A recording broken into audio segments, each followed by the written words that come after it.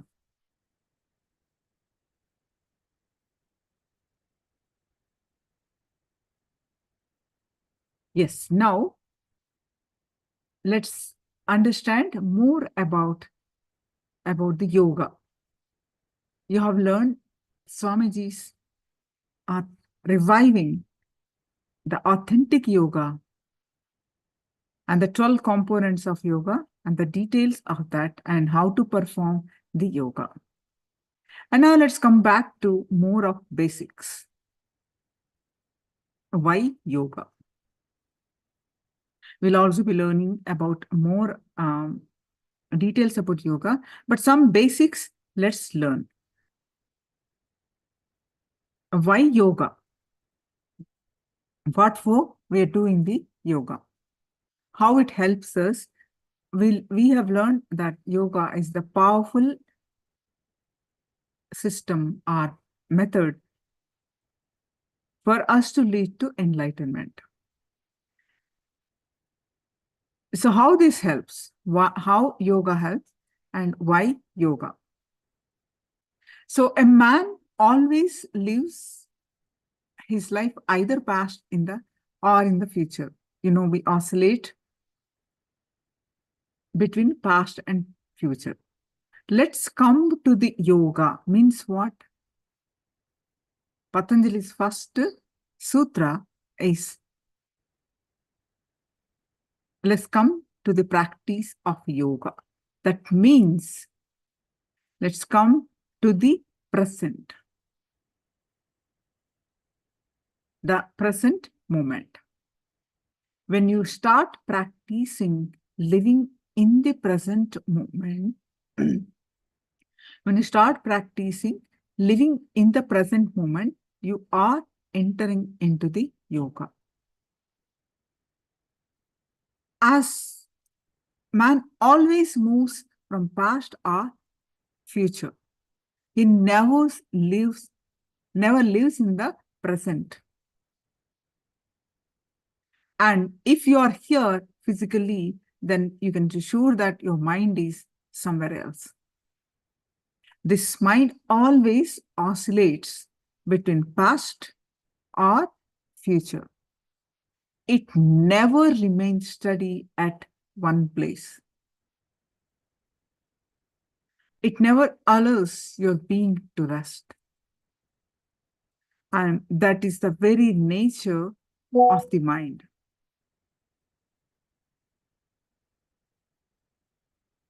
When you are at work, you think about the beach. When you go to the beach or vacation, you think about next day's work. And you are never in the present moment. This is the reason you never really enjoy anything. You remain unsatisfied throughout your life. When you are trying to enjoy something,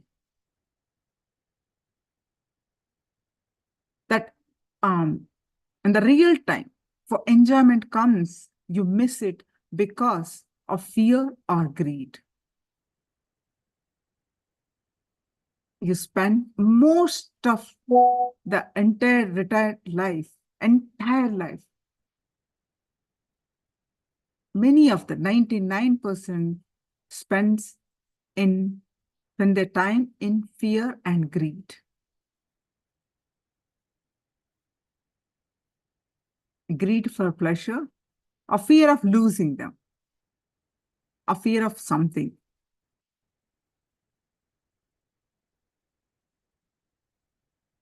Oscillate between these two.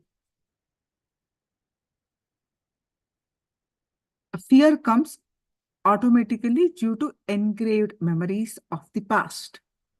It is the past which gives rise to the fear.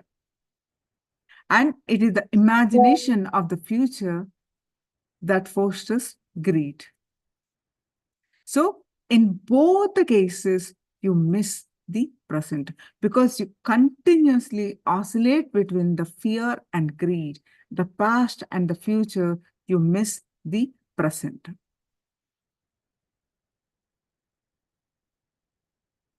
If you have won your mind, you have won the world. Winning the world does not require you to be much effort, but it's great. But if you have control over your mind, then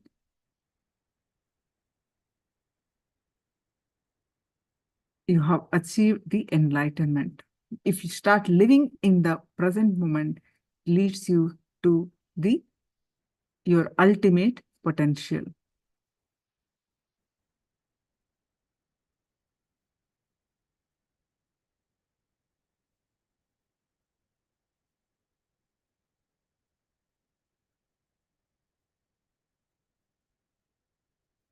I see some comments here.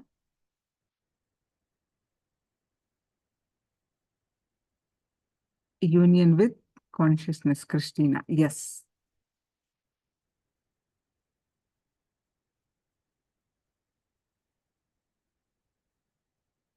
There is a story of Alexander the Great, right? How many of you know about him?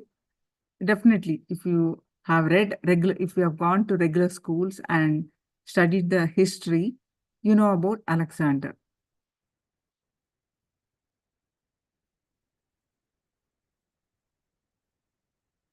The one incident happened in the life of Alexander, right? His subordinates informed him he was winning, is going across the world winning. It is all his ways, cruel ways.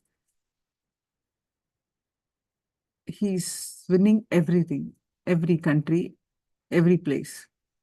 So at one point, his subordinates informed him that India is the land of enlightened masters.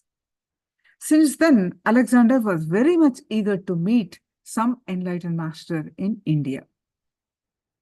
So when he came to India, he once saw an ascetic, one sage, sitting by a tree on the banks of the river. And he was amused by this tranquility, its beautiful glow, tranquil face of that sage. So the Alexander requested the sage that he should come with him to Greece. The sage refused. Then Alexander tried using greed to lure the sage and told him that he would give huge rewards and would make him his chief minister. The sage just laughed and said he does not need any such rewards. He's happy as he is.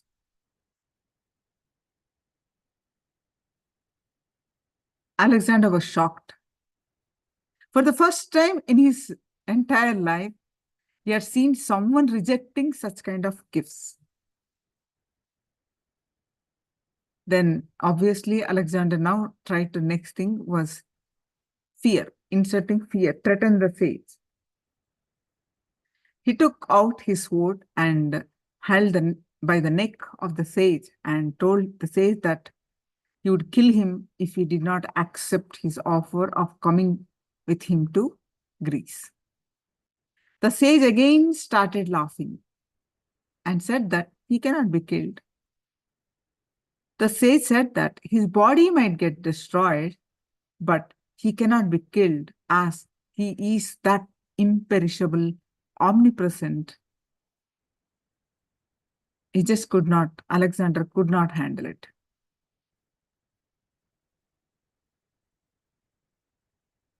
It was too much for him. He has never seen such courageous person in his entire life. He was taken aback by the fact that the person can be so composed and fearless even when a sword of death is hanging on his neck. He pleaded the sage and tell him the secret of his fearlessness. The sage asked Alexander who he was, and what was his motive behind coming to India. Alexander replied with the pride that he is a great emperor and he has set out to conquer the world. So he has come to India to conquer India. The sage asked him the reason for conquering the world. Alexander said that he's conquering the world so that the entire world will be his. He can rule the world. The sage asked as to what he would do after conquering the world, whole world. Alexander said that he would just sit, relax, and just enjoy. The sage laughed and exclaimed that he was exactly doing the same thing right now without going through the troubles of, conquering the world.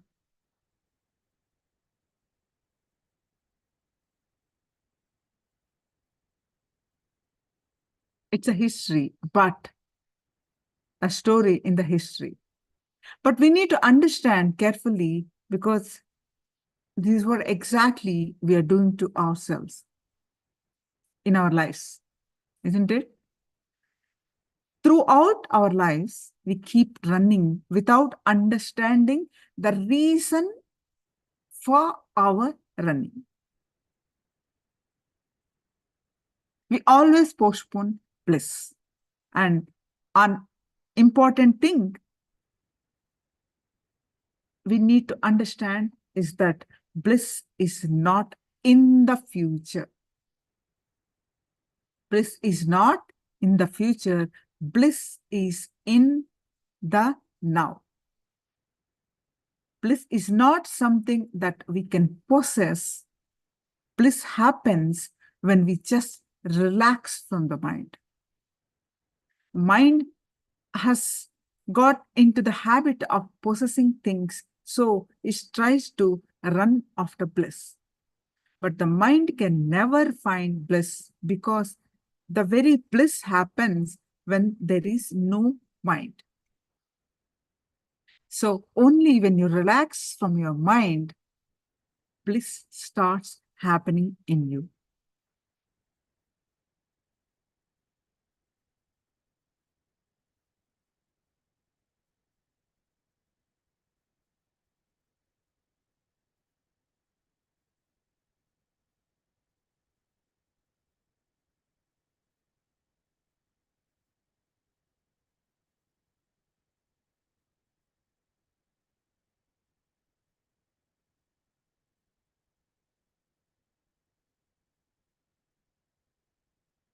Are you all able to follow? Please let me know your sharings. What is your understanding? Immediately, you please share it and actively participate.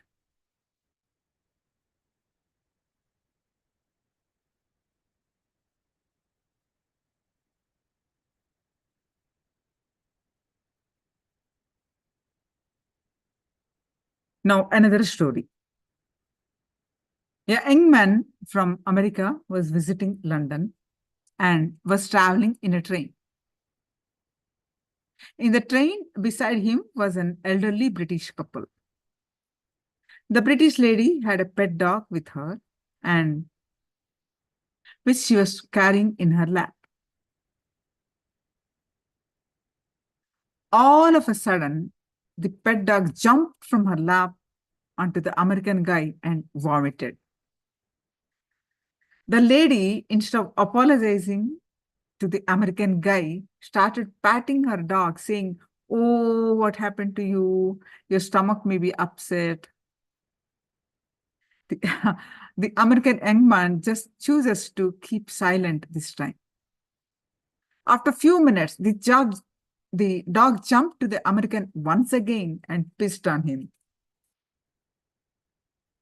Again, the British lady, instead of apologizing to the American man, started patting the dog, and she expressed the concern about the health of her dog and started saying things like, "I have to take you to the doctor. I don't know what is happening to you." The British lady was not at all concerned about the inconvenience being caused to the American young man. After some time, this dog jumped again to the American. This time, what he must have done. Even then, the British lady did not feel like apologizing to this American man. Instead, started giving some food and medicine to her dog. All this while, the American young man was watching everything silently. But by this time, his patience was tested enough, and the American young man silently got up, picked up the dog, and threw him out of the window. After this incident, the husband of the British lady got up from his seat and shouted at the American guy, "You stupid Americans, you drive on the wrong side of the road, use the wrong for measurements, and now you have thrown the wrong bitch out of the window."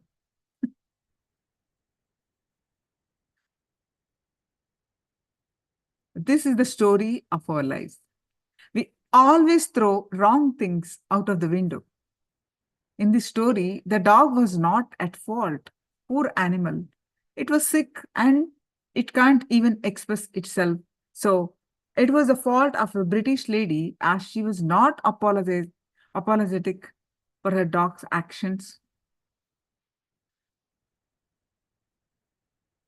It's not that we should throw away the dog, but the point here is without even analyzing the situation, the American made a wrong choice of throwing the poor dog out of the train. All our choices, all our decisions always end in dilemma. This dilemma is what I call the mind. Dilemma is a straight, direct definition or explanation for the mind. There are so many definitions you can describe about our mind.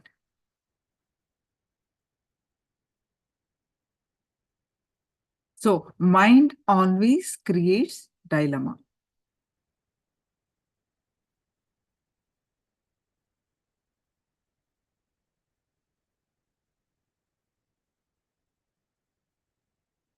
So in a nutshell, if you close your close your eyes, and whatever you think, whatever you visualize, or whatever you experience, whatever the whole thing, whether you visualize, express, or seeing, the whole thing is mind,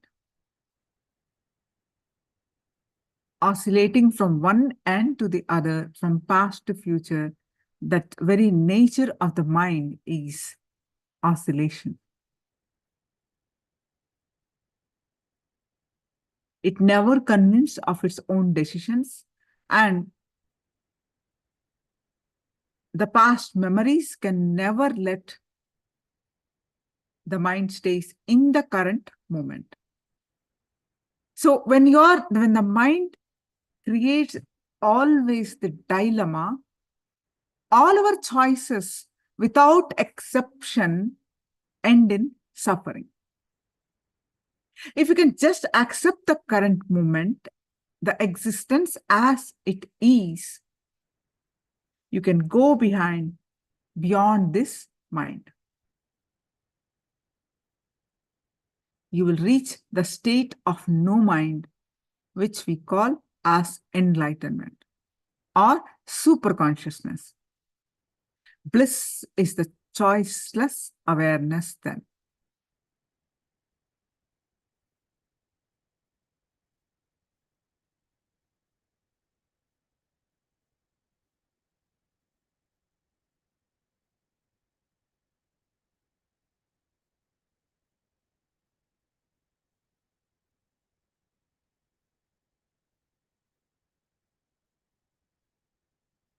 Christina says, powerful story. A peaceful mind is blissful. Lalita Gabriella. Yes.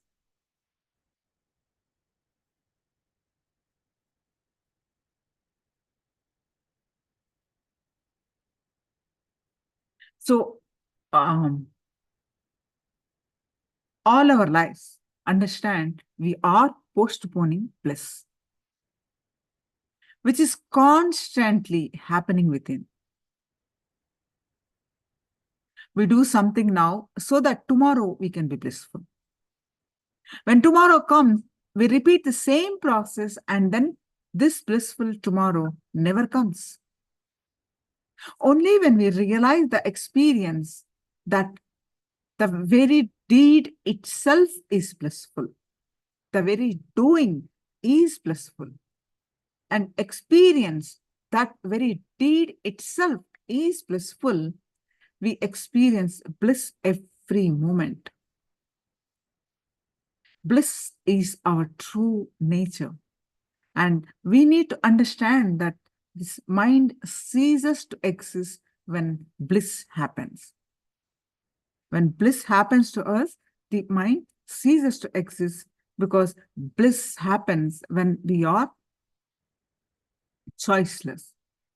Mind is nothing but a wheel over this infinite ocean of bliss.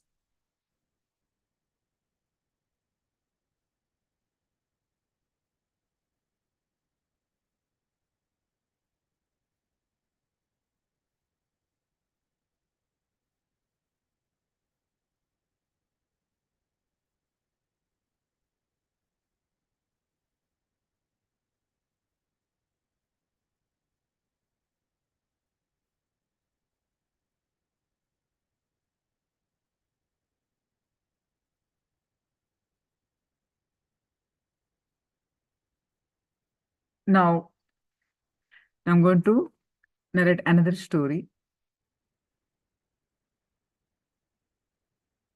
A bus driver and a great preacher died and reached Lord Yama's court. Lord Yama is the Lord of Death. So a bus driver and a great preacher. The court of the Lord, Lord of Death, they both are there. The bus driver was questioned about all his deeds in his lifetime. His records were verified, what are all he did. Then he was given a golden key and a staff to send to a luxury room in the heaven. The preacher was waiting for his turn and watching all this. And he thought to himself, oh, if the bus driver himself was given a golden key and other luxurious things, then surely I will get something much bigger, much more luxurious things. That surely I will be something much more than that. So after all, he had preached about God all his life.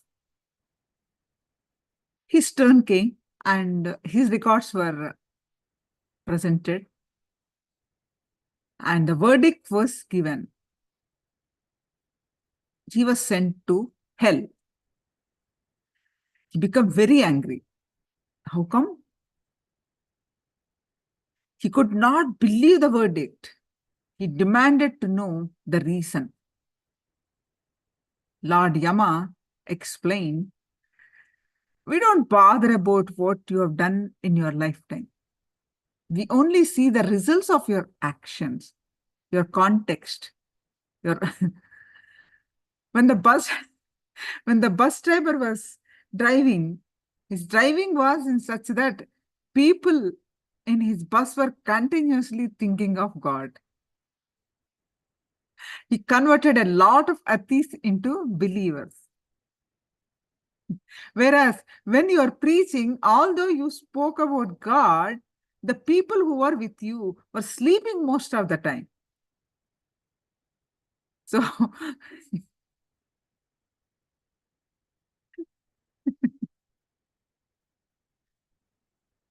so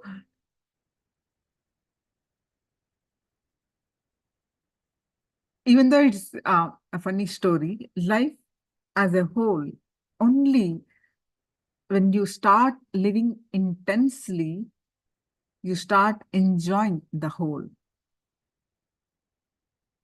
By living intensely, I mean living in the moment, not concerned about the past or future.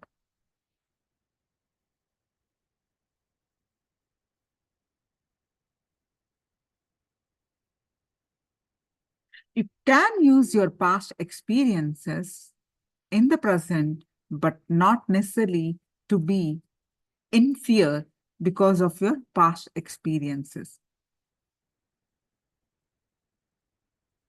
Supposing when you set some goal in life to achieve that, simply just forget that goal and simply start working.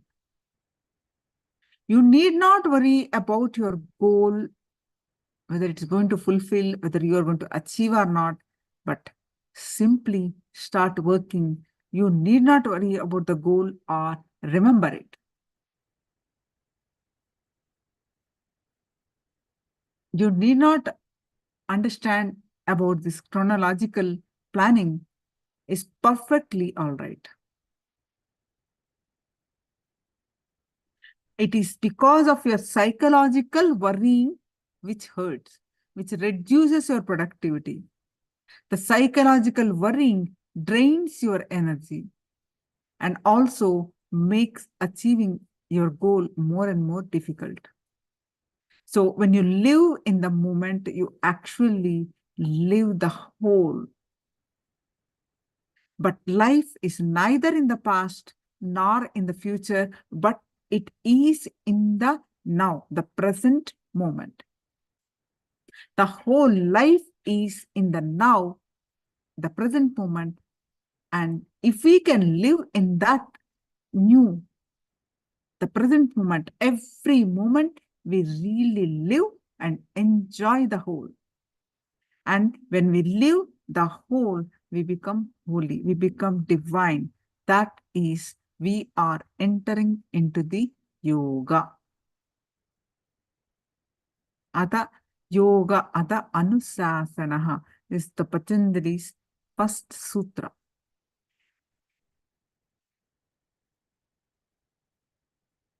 How many of you understand this?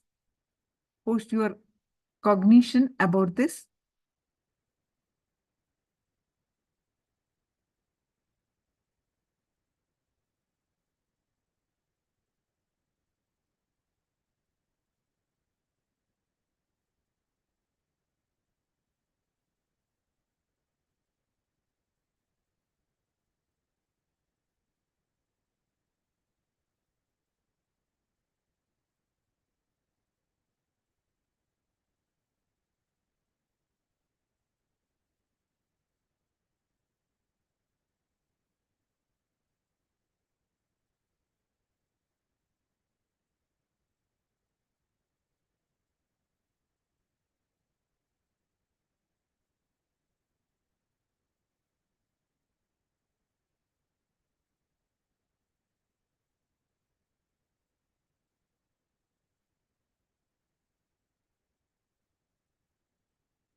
Live intense in present. Lalita and Christopher, the nature of the mind is oscillation. Wonderful. Christina, just in the present moment, the life is blissful. Vishwanathan, do not have the past and future and only present is the present. Wonderful. Lalita, I have, okay. Beautiful cognitions. Wonderful.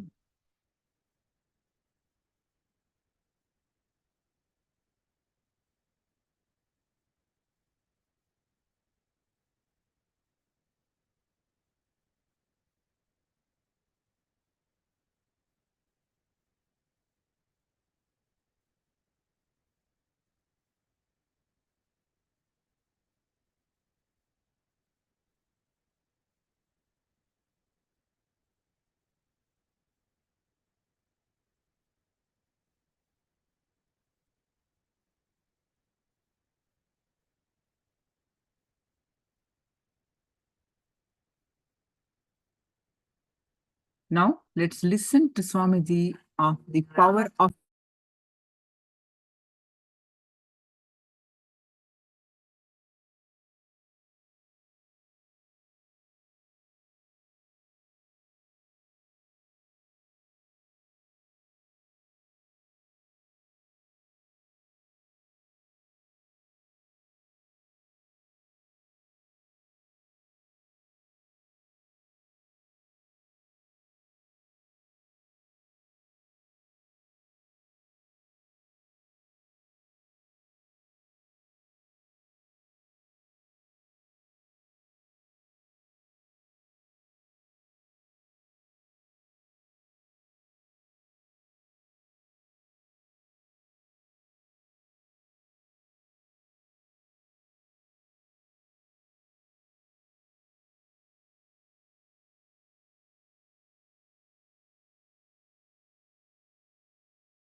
maybe writing 200 volumes.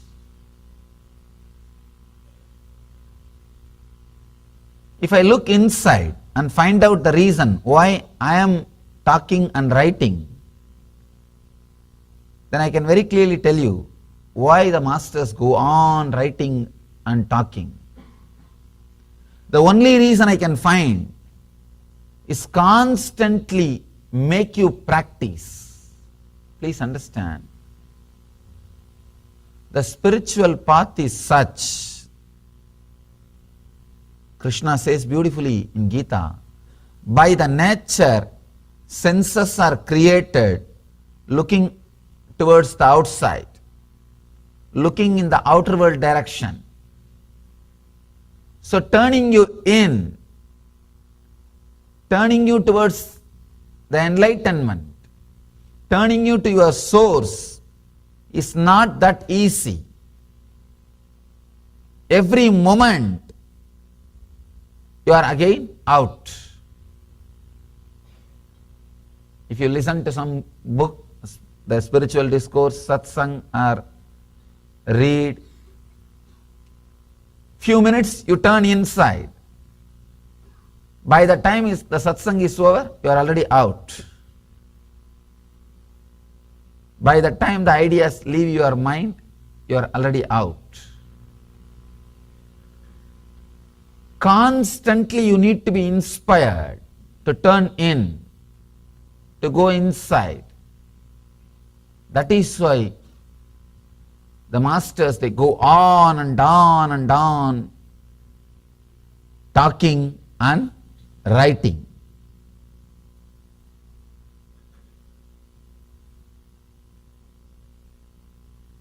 Last 6 years, I have spoken more than 5,000 hours. More than 500 volumes are already transcribed.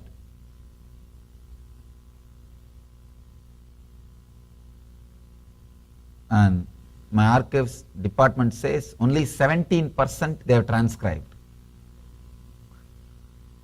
Only 17% of what I have spoken, I have delivered, is transcribed and out in the form of books. Only 20% is edited and published. And still I am adding material every day. Sometimes I wonder why. Then I realize continuously human beings need to be told, look in, look in, look in, look in, look in. Turn in, turn in, turn in, turn in. With various words, with various techniques, with various jokes, with various stories, in different forms, constantly human beings need to be reminded. Human beings need to be told, look in, turn in, live enlightenment. That is the reason all the spiritual masters and leaders, they go on and on and on.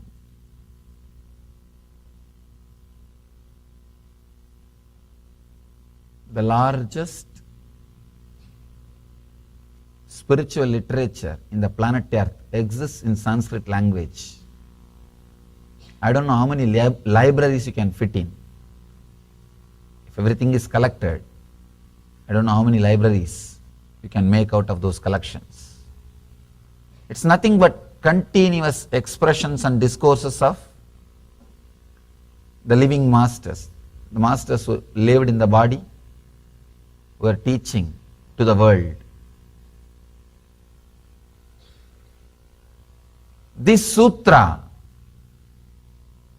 gives the reason why masters are continuously talking, why spiritual literatures are continuously produced.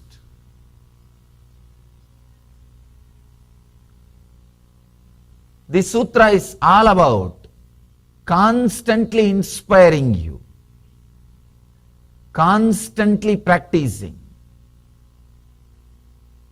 See, if I have to give the essence of all the spiritual literatures,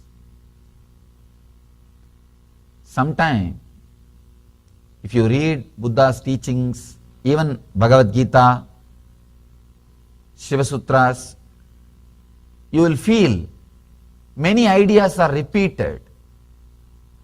Many ideas are repeated.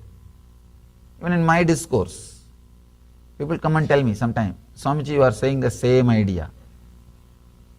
I am telling the same because you are not listening. Understand? I have to tell the same thing because you are not listening. Somebody asked Buddha, you are talking the same thing for last 40 years. He says, if you would have heard, I would have never spoken it again.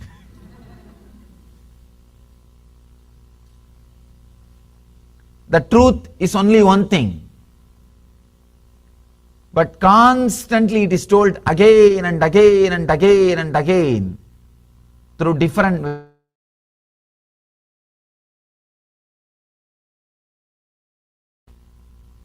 in different languages with a different understanding. If I had to give the essence of everything, what Buddha taught, what Shankara taught, what Krishna taught, what Jesus taught, what Muhammad taught, what Zarathustra taught, what all these great masters taught, the essence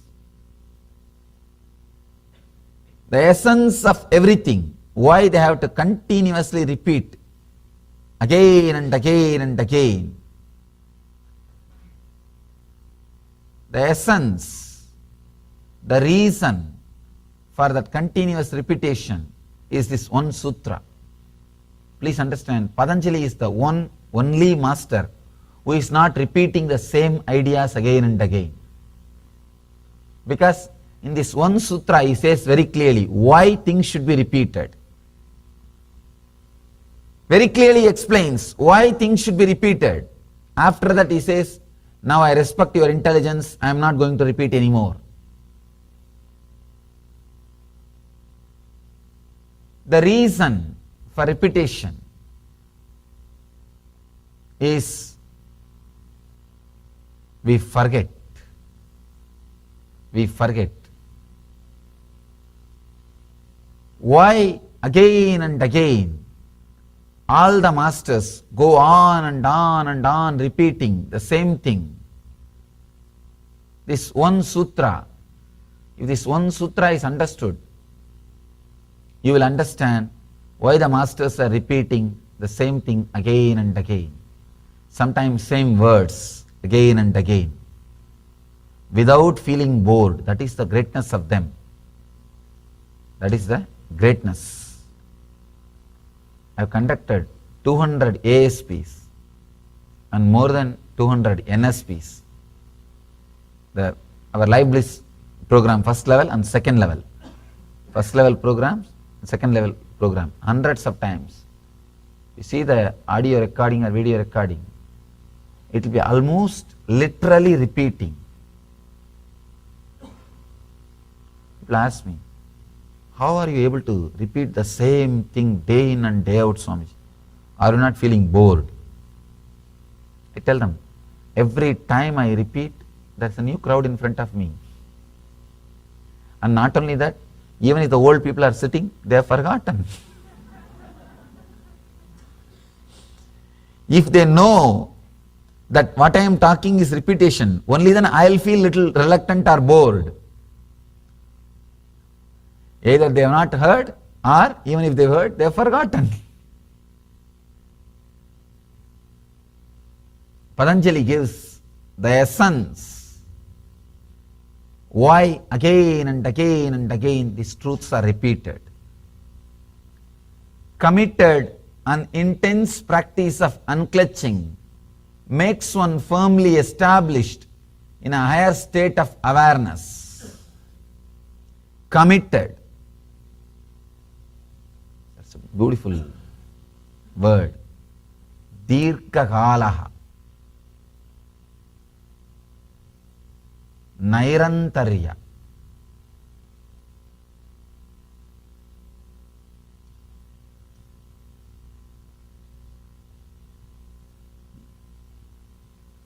Dirka kalaha. The literal translation is long time. But Patanjali doesn't mean to say that you should go on and on and on practicing. Sometimes people come and ask me. The word long time practice almost seems to be like a word used to cheat us. It's like you give a technique and tell him practice forever. It can be like cheating. I'll be blowing my nose every day for 35 years. By the time I come back and ask you, you will not be there. People ask me, is it not like cheating? Please understand, here Patanjali is not interested in cheating you. No. When he uses the word long time, he wants you just to be mentally strong, that's all. Even if it is long time, I am ready to do. That strength. Actually, once you have an idea, I am going to do it for a long time, suddenly you will see that intensity awakens you this moment. Beautiful story.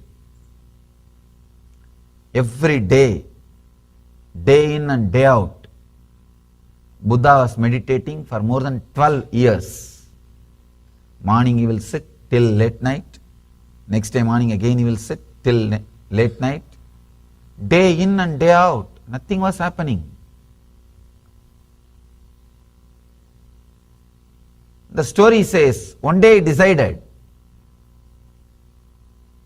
Itam asanam sushyate sariram. Let the body disappear, evaporate in this posture.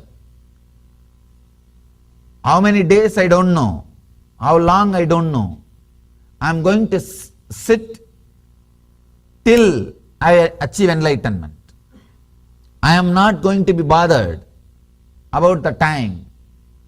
I am ready to sit dirgha kalaha. Please understand that word dirgha kala means not just long time. Deciding forever. Buddha decides, I am going to sit forever. Understand? Time is after all psychological. Time is after all psychological. The story says, the moment he decided he will sit forever, that moment he just became enlightened. Because all he needed was that intensity. Usually when you sit in meditation, having an idea, I'll get up after 2 hours. Your mind will be just waiting for the 2 hours to end, that's all. You will not be meditating. You will not be in the present moment. If you have an idea, I'll sit till tomorrow morning, your mind will be waiting for next day morning. It will not be in the present moment. When Buddha decided that I am going to sit forever, he decided I am not going to get up. So mind has no goal to go. Mind has no goal. When it has no goal, it just fell back to the present moment and he became enlightened. Here, when Patanjali says dirgha kalaha, long time, that is what he means. Decide, I am going to do it forever. Then suddenly you will see, you fall into the present moment. Time is after all psychological. Patanjali knows our mind, how our mind thinks, how our mind functions. I have seen people, when they sit for the meditation, that half an hour will look almost like 10 days for them. Really?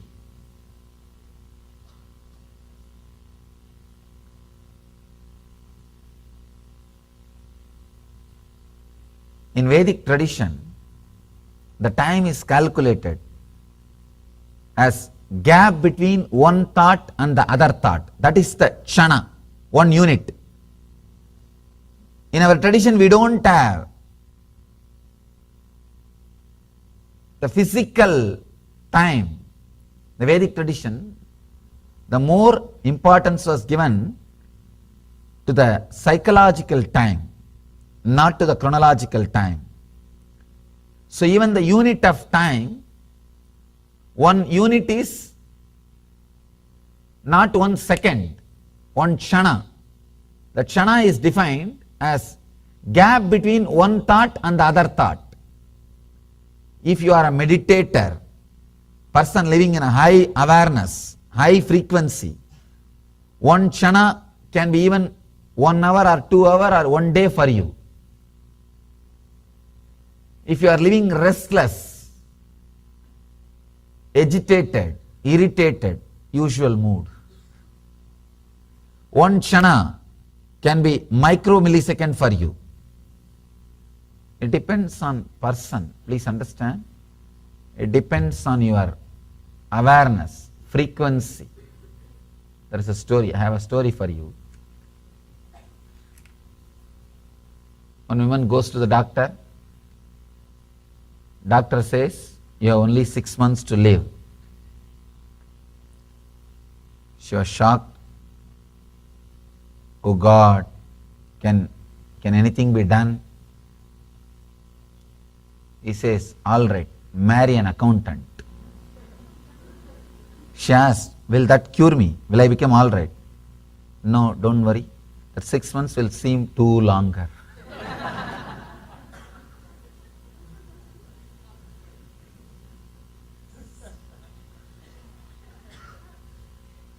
Time is psychological. You can see in your life, if you are sitting with somebody whom you feel connected, love, reverence, you don't know how time flies. Suddenly after a few hours you realize, few hours have gone. If you are sitting with somebody boring, irritated, every 2-3 minutes you will see a watch. Or time is not moving. Time is psychological. If you are in high frequency, 1 year will look like 1 day. Not because you are forgetting the things. Understand? You start forgetting things also, 1 year will, not 1 year, 10 years will look like 1 day. I am not talking about the people who forget things. That is lower level of consciousness. I am talking about the people who are in a heightened level of awareness. For them, our 1 year will be just 1 day, because the gap between one thought and the other thought is more. So our chronological time does not match with them. That is why in the Vedic tradition, the God's calendar is different from human beings' calendar. For us, 1 year is 1 day for them. That is why the temple created by Patanjali, this great master created a temple in South India, the dancing Shiva's temple. Of course, in Seattle we have dancing Shiva in our Vedic temple. Nataraja. In the temple, they do only 6 worship per year, only 6 times service, because the temple follows the God's calendar. It was created by a being who is in high frequency, high consciousness. They follow their calendar. The temple follows their calendar. Only 6 times the sacred bath is done, because our 1 year is 1 day for them. In other temples, every day 6 services are done, sacred bath is done. The temples which are run as per the human calendar. This temple was run as per the God's calendar. So once a year, only 6 times, that sacred bath is given. This shows actually the time space in which Patanjali was living. He says here, Dirgha Galaha. Please understand, this is the key of the sutra. This is the key of the sutra. Many times people ask me, Swamiji, What is the beginning of a spiritual practice? What is the end of the spiritual practice? I tell them there is no such thing as beginning or end. Beginning and end are same. Now, all you need to have is intensity. See, if that intensity happens, eternally this is going to be my life. Suddenly you will see, you will not bother about the end. You will be in the end now. You will be in the present moment. See, meditation is all about penetrating the mind and going beyond mind. As long as you have an idea about future, your mind will continue to survive, continue to be alive. If you decide, next 12 years I will meditate, be very clear, your mind will be waiting just for the 12 years to pass. So you will never meditate. You will be waiting for the 12 years, that's all. Afterwards you may boast, you may just brag around, 12 years I am waiting, 12 years I am meditating, do you know?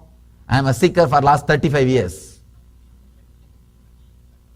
Actually, there is nothing to brag about it in that. It's a shame.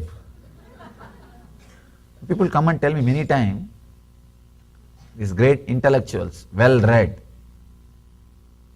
filled with knowledge, they come to me and say, my experience is your age. I just ask them, what were you doing so many years? It is not pride. Please understand, this is the way your mind cheats. As long as you sit with a particular technique, you think you will do for so many days, so many hours, till some time. There is an end, there is a boundary. Be very clear. Till there is a boundary, you are bound. Your mind will not come back to the present moment. It will be just waiting. All right, 12 years I will practice, then I will question you. 12 years I will see, I will do it, then I will see whether anything has happened or not. It is like, just because of your own mind, you do not allow that to happen. You do not allow that to happen.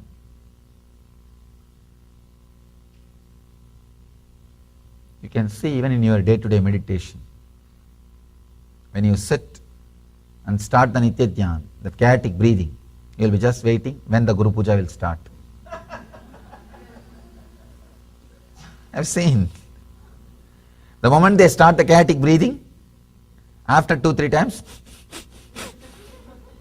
when the Guru Puja mantra will start. Understand, as long as your mind knows there is going to be end for this activity, it will continue to survive and cheat you. It will continue to postpone, play the game with you. It will continuously play the game. It will postpone. It will cheat. It will play all possible games. So when Patanjali says Dirgha Kalaha, long time, even long time word should not be understood chronologically. See, long time, immediately you understand 100 years, 200 years. No. Dirgha Kalaha, it should not be understood in a horizontal way, in a vertical way. See, as long as you measure time horizontally, 20 years, 30 years, 50 years, 60 years, your mind will continue to survive. It will have that hope. After 20 years, what happens? Let me see. After 30 years of doing pranayam, what happens? Let me see. After 25 years of meditations, what happens? Let me see. It will be waiting. It will survive just with this one idea a long time. Very beautifully Shankara says, kalpakala paryantam. He says, even for ages, if you are doing idol worship, just ritualistic, following some rituals and techniques, without understanding the true spirit, without understanding the true purpose, without understanding the truth behind, you will be just stuck. Understand? Any technique, without understanding, if you are doing for ages and ages and ages, you will be the same. Just like Buddha was struggling. See, a person like Buddha, strong being like a Buddha, it is not ordinary thing to renounce your wife and kids, especially good wife, was really taking care of you, and a kingdom who is under your control. The whole kingdom is under his control. It is not that people are rebelling, he has a lot of problems, he was not able to administer. No, the whole thing was completely under his control. Best things his father took care that he should not even know that leaves in the tree withers away, because all the fallen leaves will be collected in the night and cleaned.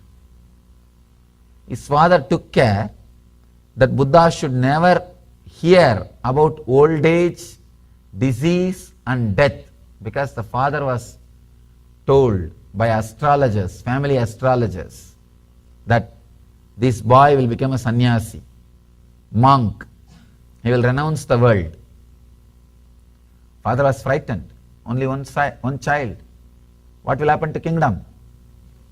So he took care that this guy should never think about future. This guy should never think about things of the world. It never allowed Buddha to see a fallen leaf or old dried flower. Nothing. All the leaves and the fallen flowers will be collected and cleaned in the garden in the night time. Buddha is sleeping. All the best things of the world is available. It is not that easy to renounce the palace and the comfort, luxury, wife and kids, child, one son. It's not that easy. It is very easy to talk and think. People ask me, Swamiji, can I be here? Can I be in the house and get enlightened? What to do? I have to console them. I cannot tell straight away. It will be too rough. I cannot say no, leave everything, give up everything, go to Himalayas. No, it will be too. Usually, when I say drop smoking, they drop me. So I have to compromise a little bit. Anyhow, here, Buddha is a guy who will not compromise with the truth. He was all out. He knows this has to be achieved. This has to be done. And he left everything. That is his not only first priority, that is the only priority. So if the enlightenment is the first priority, you can have second priorities, third priorities. But with Buddha, that is the only priority. Then naturally, nothing else. He just disappears. Even a man like Buddha, 12 years he wasted. If he would have understood this one sutra, I don't think there is a need to waste 12 years. Understand, masters go on and on and on, teaching and writing, because you don't understand this one sutra. If this one sutra is understood, neither they need to waste their time by constantly talking and writing, nor you need to waste your time by constantly listening and reading. Dirghakalaha, this one sutra, one word, one key from Patanjali needs to be understood. When Patanjali says Dirghakala, means literally if you translate comes long time. It is not even long time in this horizontal way. You need to understand in the vertical way. See, when he says long time, don't think he is asking you to practice for 12 years, 20 years, 30 years. Just decide you are going to practice forever. Suddenly you will fall into the present moment because your mind will not be waiting. When will that time end? Then I can relax from practicing. Because your mind always wants some change. As long as there is a hope for change, your mind will continue to survive. For example, if you decide next 12 years, morning 7 o'clock, I will sit in Nithyananda. Your mind will wait for the 12 years to get completed. It will say, oh, 12 years. Then after the 12 years, I can be relaxed. I will be enlightened or I will be whatever. I can relax. It will wait. Every day it will push. One day over. One day over. One day over. Now only 7 more years. Now only 6 more years. Now only 5 more years. It will continue to survive with this one hope. If I do it for 12 years, I will have this or I will have that. I will enjoy that. Then I don't need to do this. But if you decide forever, as long as I am alive, morning 7 o'clock, I am going to do this meditation. Suddenly you will see, mind has no other go. It will just fall into the present moment. It knows, anyhow, every day, morning, I have to meditate. Then better, let us do it now itself intensely. That is what happened for Buddha. As long as he was thinking, till tomorrow morning I will meditate, morning I will relax for some time, then mind is waiting for that relaxation period. It knows there is a change, there is going to be a change, there is going to be hope. As long as there is a hope for change, your mind will continue to survive, it will be alive. Just that very hope keeps it alive. One day, Buddha understood this. That click has happened. This click has happened for me in Varanasi. Let me describe how it happened in me. This Dirghakalaha. Buddha suddenly realized, what am I missing? Day in and day out I am sitting, meditating. What am I missing? Actually, if you are a professional seeker, you can understand what I am saying. This sutra is for the highly evolved seekers. You can understand what I am saying.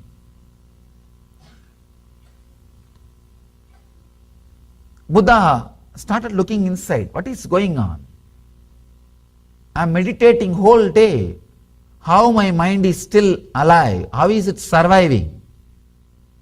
Suddenly he realized, just that one idea. Till tomorrow morning, till late night I will meditate, then I can relax. Morning I will go for a walk, come back and sit and meditate again. He realized that idea, there is a hope, there can be a change. That is what keeping him, that is what keeping his mind alive and active.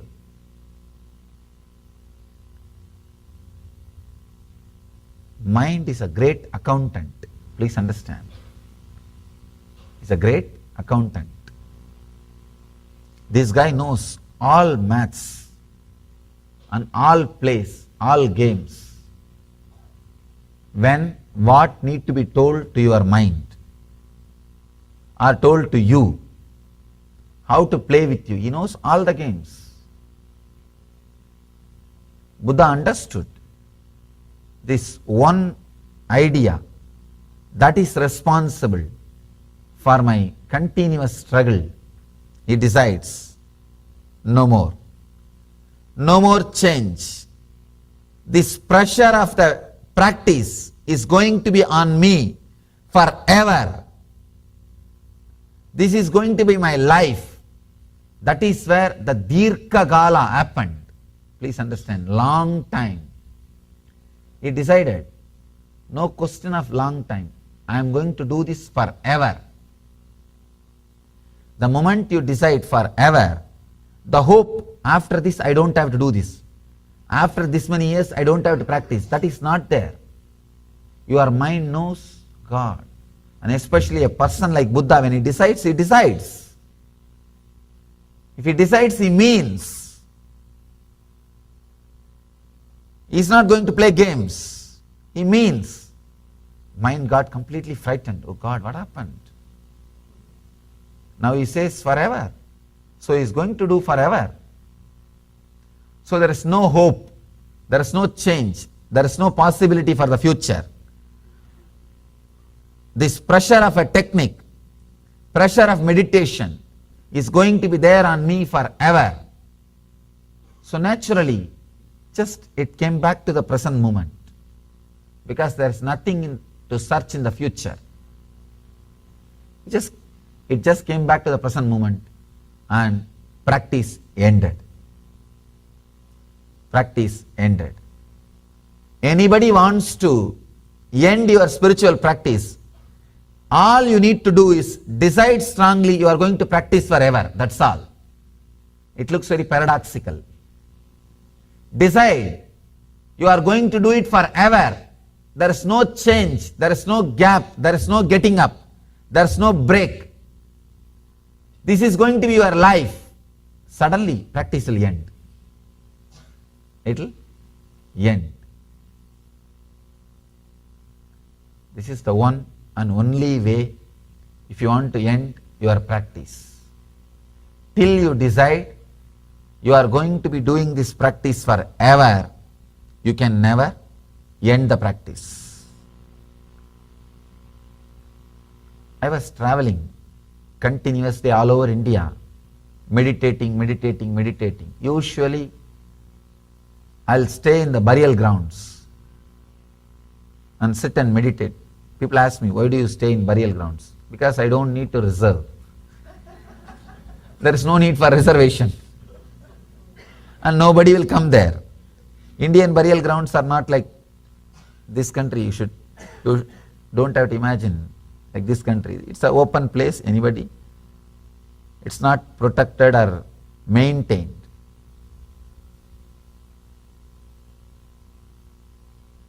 So nobody will come and disturb you. You can just quietly sitting and meditating. People ask me, Swamiji, have you never been disturbed by ghosts or spirits? I tell them, dead people never disturb others. Only living human beings disturb others. I never had any disturbance from the dead people. They are there happily, I am there happily. Every day, I used to sit and meditate in the burial grounds. The Vedic tradition, they say if you sit and meditate in burial grounds, you will constantly remember and meditate on death. And going through your own internal death is the way for enlightenment. That is the only way for enlightenment. Going through that psychological death is way for transformation and enlightenment. I was trying for years. Every time I sit, I'll sit with idea. All right, I'll sit today whole night. Tomorrow morning I'll go out for buy food, come back and sit. This was the same thing I was doing.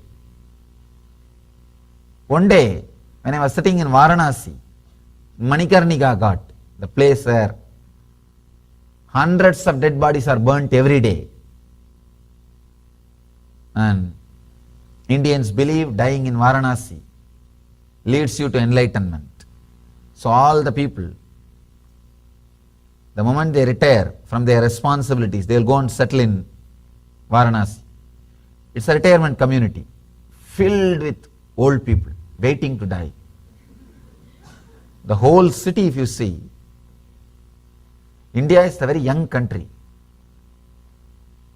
Majority of the Indians are between 18 to 40, the youngest country in the world. Majority, more than 50% are between 18 to 40 youngsters. But this city, I can say 80% is above 80. At least above 70. Old people waiting to die. And this is the place where all the dead bodies will be burnt. Manikarnika Ghat. I was sitting there. I saw some dead bodies being burnt.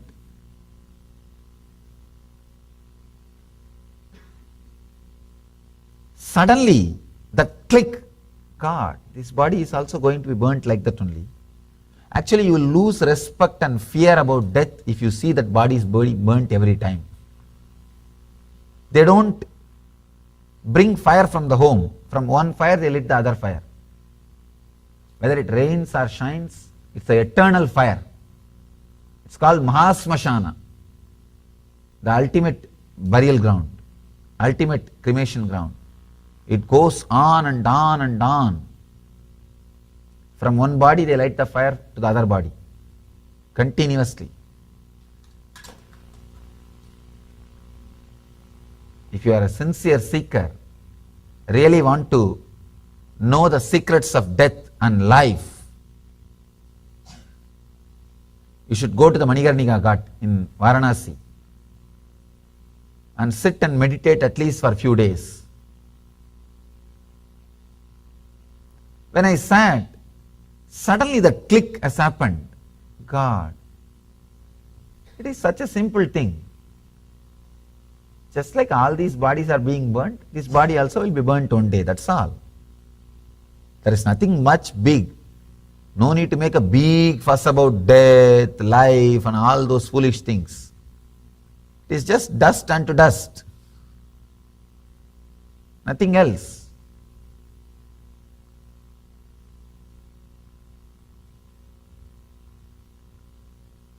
Then I thought, every day I am meditating on death, meditating in burial ground, but still why I am not able to experience that internal psychological death.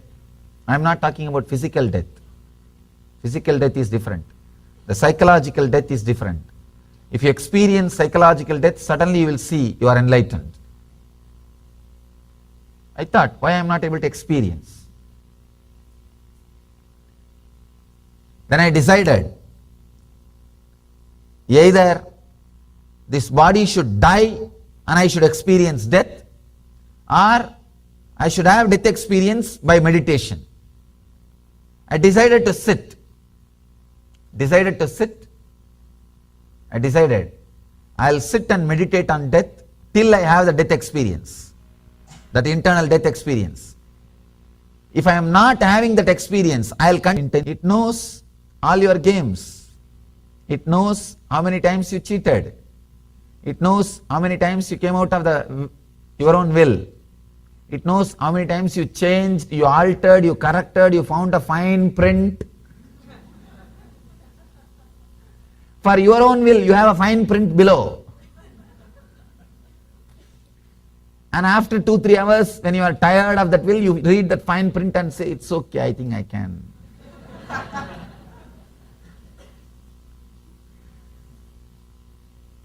I did not believe me. But somehow, that will was very strong. One day was over. Second day also over. No food, no sleep, no 1, 2, 3, nothing. Just sitting. Third day, the whole body is practically frozen. because of pain. Just body wants to move, but I said no, nothing doing. No question of moving. If you don't move, just sit like this. The whole body will feel like a frozen with pain.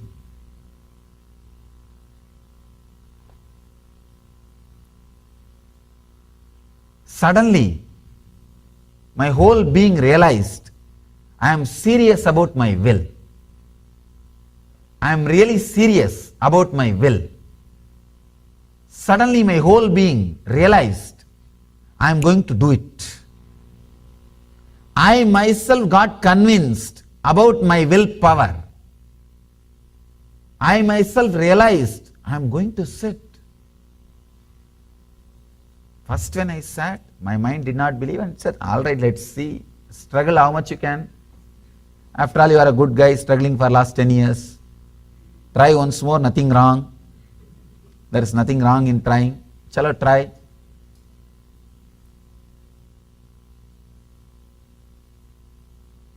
Next day morning, it felt little sympathetic. This fellow is really trying, struggling hard. By third day noon, it got completely convinced. The power which was resisting has lost its hold on the consciousness. The constant doubt which was there, saying, no, no, no, once he is tired, he will come out. Once he is hungry, he will get up and go for food, relax. Once this fellow is feeling the hunger, everything will become all right. That part is died. Suddenly, my own being felt so strongly convinced I am going to sit. Still I remember very clearly. One thought, a clear thought, I am going to sit eternally. Dirghakalaha, forever. Understand? When the Patanjali uses the word Dirghakalaha, I don't even want that word to be understood as a long time. I wanted you to understand that word, forever.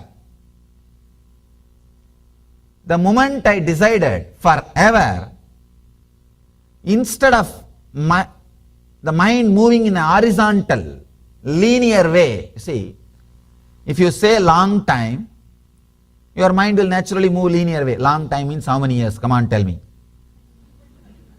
The moment I say, all right, let me sit for 10 years, then it will be waiting. All right, 10 years I will sit, let us sit. And after 10 years I can come out. So just for that, just because that hope is there, it will not fall into unconsciousness. It will continue to retain its identity because it knows after 10 years it can come back and play its game. The hope is there. Because the idea of time is created by mind. It's nothing but its own, you see, it's like you create a track out of steel and create a train out of steel. The steel train moves on the steel track. So mind, one part of mind is the time. So the moment you created a time, now the mind can be alive forever. It knows, hey, it's my own track. Let me travel, let me move, let me be. But the moment I decided eternally, mind has lost its grip over time. And it knows, oh God, I think this fellow really means. He really means what he is talking or what he is thinking. The moment you give that confidence to mind that I am going to be doing it eternally, suddenly it gets shaken, it gets frightened, and it comes back to the present moment because it knows I have to be doing this forever. There is no, you see, your mind exists with only one idea. It tolerates anything if it knows it is going to end. It has the ability to tolerate anything and survive anything if it knows that action is going to end. Any action, any idea, any meditation, any technique, if it knows there is going to be end, it will survive, it will live through. It will live through. Because it knows there is going to be end. Only when you give the clarity, it is going to be dirgha kalaha.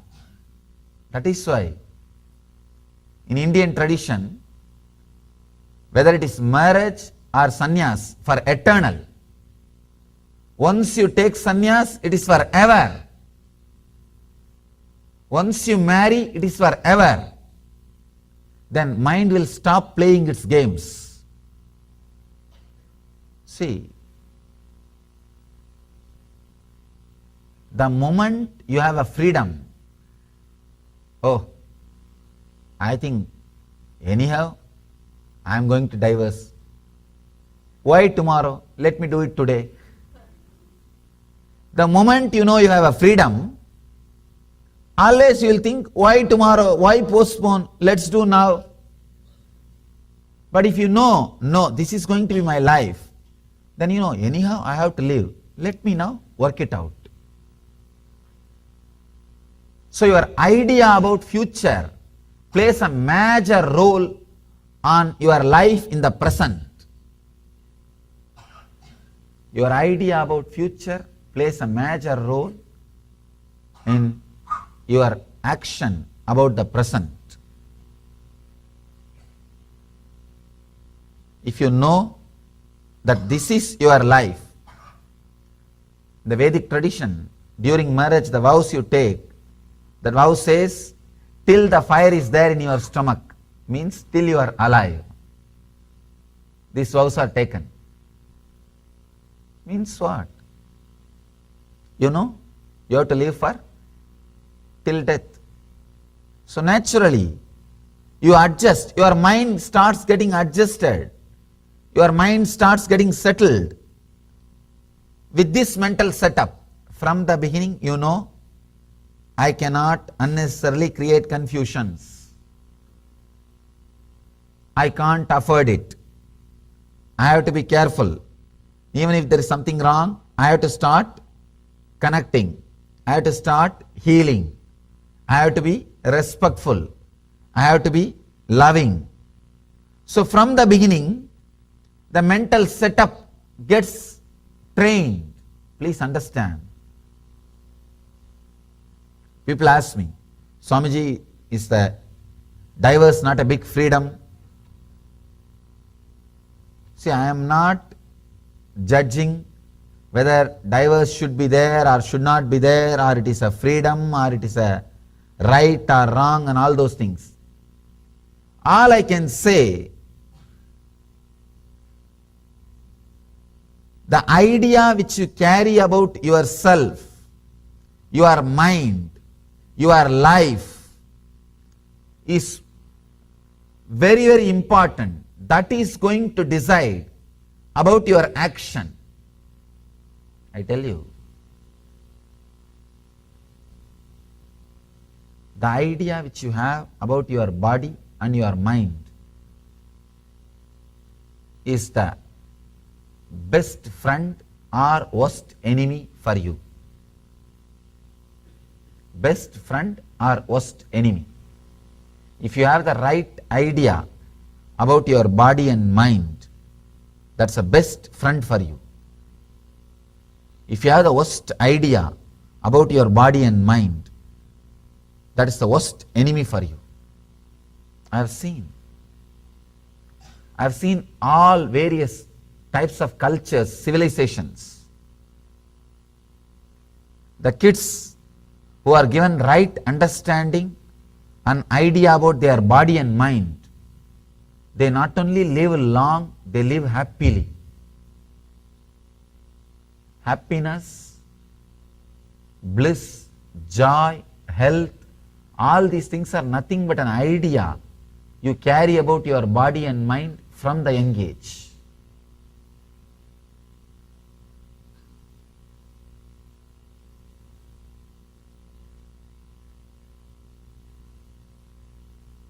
I have seen your idea about future creating miracles inside the body, physical body.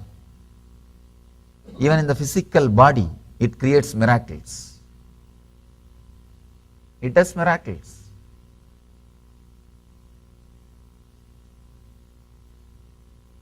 The yogi with whom I learned this yoga and Patanjali, I have seen him displaying all kinds of extraordinary powers, because he is very clear, till he achieves that powers, he is going to be practicing. So what mind does? Your mind is intelligent. It can express any power. Mind immediately decides, oh God, this fellow is going to torture me with the practice till I reveal that powers to him. Better let me give it now itself. It tries to play with you without giving power and trying to break your practice. If you give a strong idea to your mind, no, you are going to practice till it gives you the power. Suddenly it gets frightened and it says, I know this fellow is going to torture me by doing everything. Let me better give the power now itself. That day, the moment I was able to convince myself, I am going to sit, my whole being was completely convinced. I could see very clearly from the root of the spine that pain spreading all over the body, cruciating pain, requesting me, please move the body little bit and adjust. I was sitting for 2.5 days, no food, and I did not even know 2.5 days passed. Only later on I calculated. Later on I was able to calculate. I did not even know 2.5 days passed.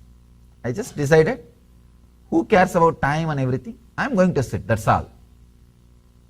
The backbone, the spine is begging me, just adjust the legs little bit. Adjust so that the blood flow will become little easy. At least adjust your hand. Let me check whether I am alive or not. It's literally begging me.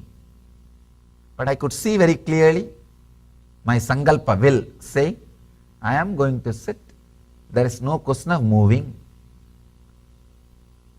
The moment this will, that strong will, it says clearly, Dirka Kalaha, I am going to sit eternally. When that conviction landed on my being, I could see very clearly that pain which was there all over the body, every joint I was able to feel, every nerve I was able to feel. Because sitting continuously, what will happen? The whole body just slowly started disappearing. The moment it learned, the practice is going to be eternal, Tirka Kalaha, eternal, the mind started withdrawing. It decided, now I cannot survive. Now I cannot survive. Now I cannot stand. See, if you have some visualization for your mind, if you say 12 years, after 12 years I will get up, it will wait. It will survive for 12 years. Anyhow, I am going to get up after 12 years. Let me push the time, push the time, push the time. It will be sitting and altering your clock. Really, if you fall in love with somebody and you are waiting to meet that person next day morning, you can see late night you will be sitting and adjusting the clock.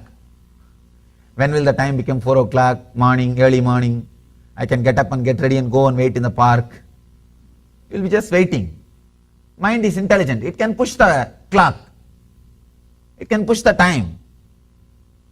But when you say the word Dirka Kalaha, eternal, it is going to be eternally this way only. Suddenly, it gets adjusted. It gets adjusted. And it came back to the present moment and said, all right, I cooperate with you, and dissolved. That strong, the internal death experience happened. Understand? When Patanjali says, he says, for a long time without interval, without interruption. Practice so that you can firmly be grounded.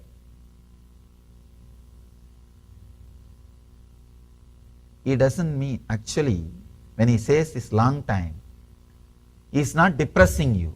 People come and ask me, this long time word is misunderstood and responsible for all the confusions which is there in the yoga world.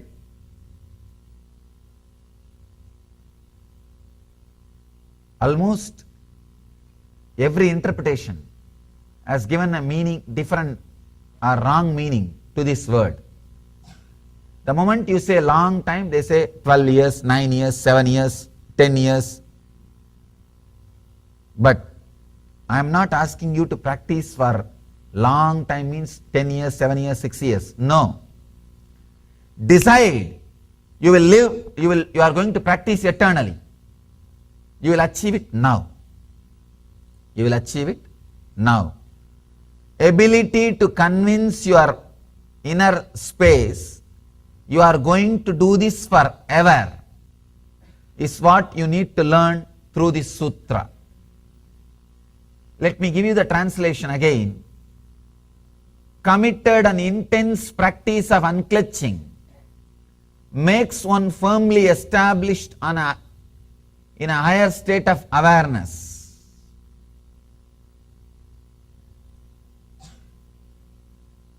Dirghakala and Nairantarya means long time and unbroken.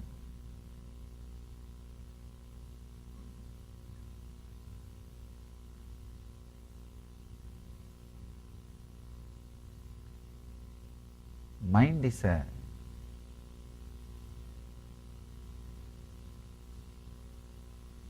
great accountant. He can play all accounts game with you. And Patanjali is aware of that. That is why he wants you with the right words. He wants you with he is warning you with the right words. Please understand.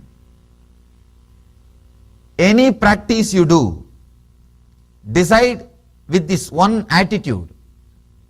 People ask me, this is a FAQ. Again and again people ask me, how many years I should unclutch to get enlightened? How many years I should unclutch to get enlightened? Unclutching is the ultimate technique for enlightenment. Whenever I say, continue to unclutch, continue to unclutch, continue to unclutch, they ask me, Swamiji, is it 1 year or 2 year or 3 year? How many years I should unclutch to become enlightened? Understand, decide you are going to be unclutching forever. The moment you decide you are going to be unclutching forever, you will be unclutched this moment. Because your mind knows this is going to be its routine. See, your mind thrives with changes and hope for a change. If your mind knows for sure, I am going to be unclutching as long as I am alive, it will decide, better let me die now. Then why to be, if it has a hope after 12 years of unclutching, you don't need to practice unclutching. Then it knows, oh, after 12 years there is a change. Because it thrives on change. It thrives on different things. That is why so much of desire for enlightenment, so much of desire for entertainment, even enlightenment you think it's a change. That is why you want it. So much of desire for entertainment. People go on, try to find some entertainment because it's a change. Even inside entertainment, different.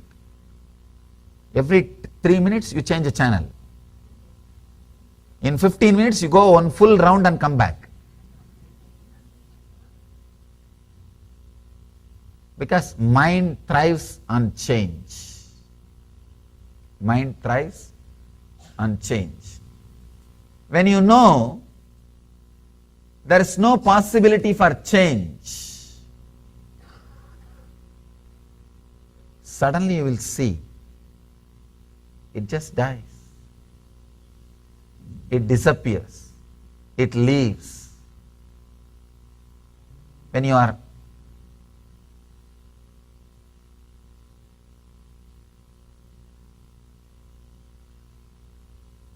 you decide there is not going to be any change, suddenly, in an unexpected way, mind is killed. If you decide strongly you are going to unclutch forever, this moment you will be unclutched. This moment you will be unclutched. In a very unexpected way, mind will disappear. I have a story for you. A man goes into a bar and admires the stuffed lion's head mounted on the wall. What a great trophy, says the man to the bartender. That guy says, I would not call it great. The damn lion killed my wife. This guy asks, oh, is it so? You were on a safari in Africa, or you were on a safari somewhere, or hunting in the forest? Bartender says, no, it fell on her head.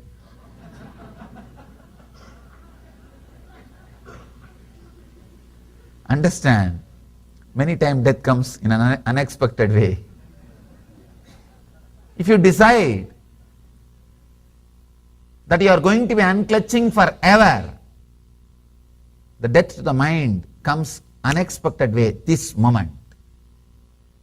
And suddenly mind settles all the accounts. See, if it knows it is going to be here forever, it continues to use the credit card. And using the credit card is the best way to be here. And the moment it knows, no, it's not going to be here, it suddenly settles all the accounts.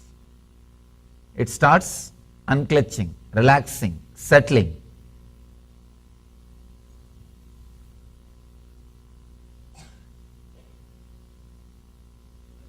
Committed and intense practice of unclutching makes one firmly established in a higher state of awareness. I can say, in the world there are different kinds of knowledge. There are some kind, just by listening to that knowledge, you will have benefit of it. There are some kind of knowledge, if you have access to it whenever you need, you will have benefit out of it. Some knowledge, just by listening, once understanding, you will have benefit. Some, you need to again and again work with it. You need access to that knowledge to have benefit.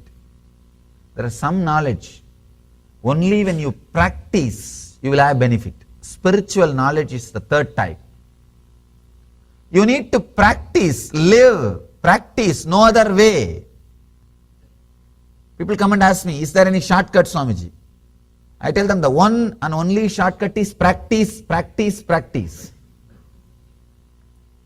The shortest distance between 2 points is a straight line. The shortest way is being straight. Practice, nothing else. If you want the transformation, practice is the only way. How much ever you hear, how much ever you talk, how much ever you discuss, nothing can be done. Only one way, practice. And clearly telling your mind, you are going to practice eternally. With unclutching. As long as you have a hope, you can stop unclutching at certain point. Your mind will continue to exist, waiting for that point. The moment you decide, no, I am going to unclutch forever, forever. Suddenly your mind disappears. It loses its power over you. I have one more story. Two accountants are in a bar when armed robbers burst in. The robbers line the customers up against a wall and proceed to take their wallets, watches, etc. The first accountant slips something into the second accountant's hand and whispers, "Here is the $50 I owe you." When you know it is going to be taken away, you settle the accounts by yourself. Your mind is also the first accountant. When it knows nothing can be done, it has lost all its grounds, it just settles all the accounts.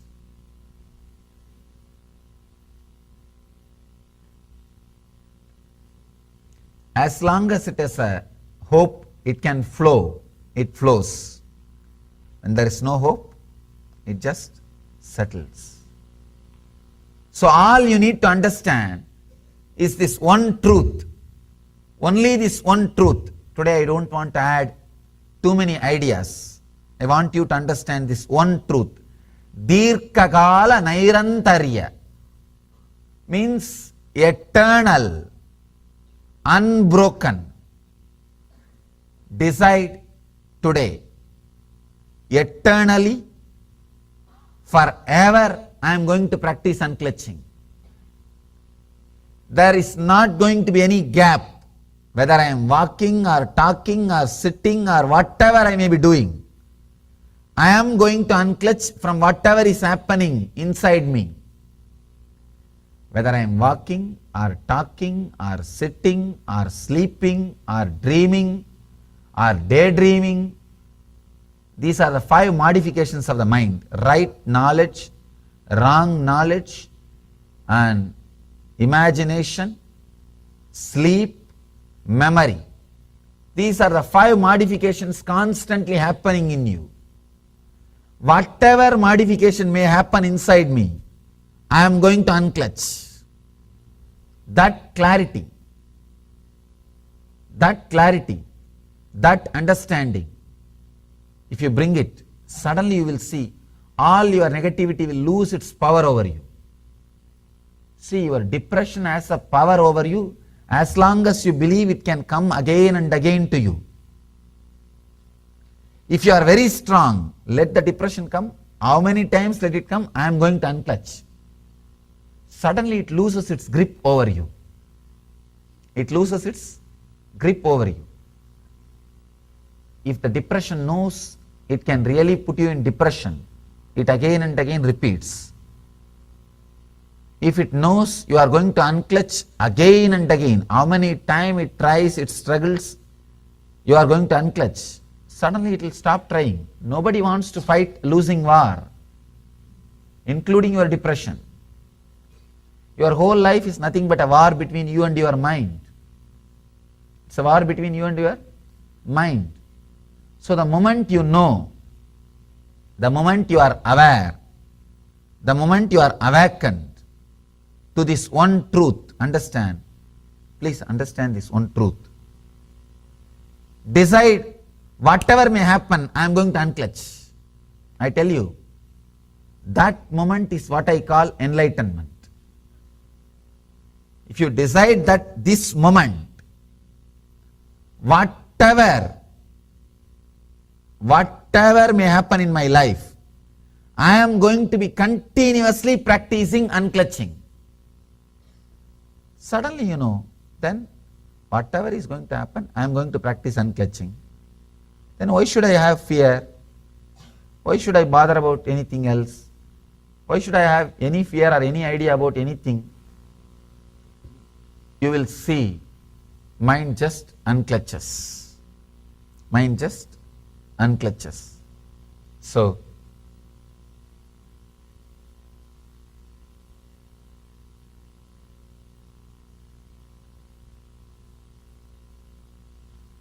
I want you to fill with this one idea. I want to fill you with this one idea. I want you to be filled with this one idea. Decide today, from this moment, whatever may happen, I'll continue to unclutch. I am going to have the constant, intense practice. Dirghakala nairantarya.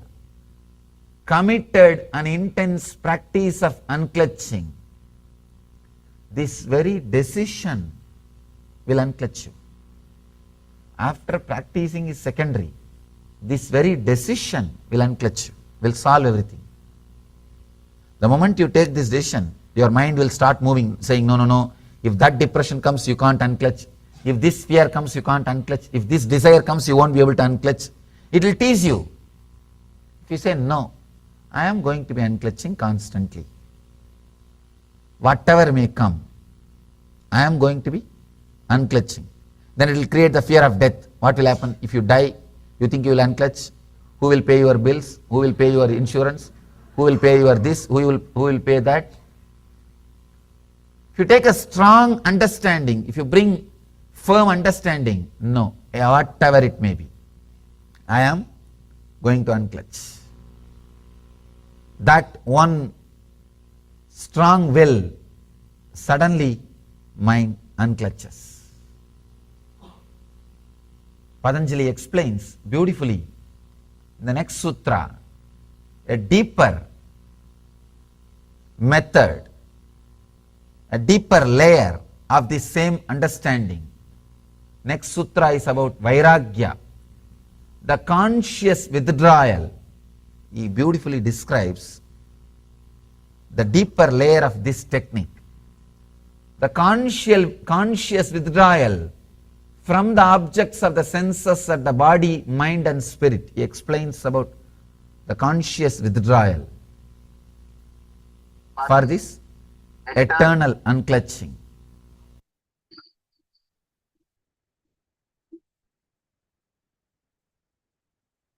Nithyanandam, everyone.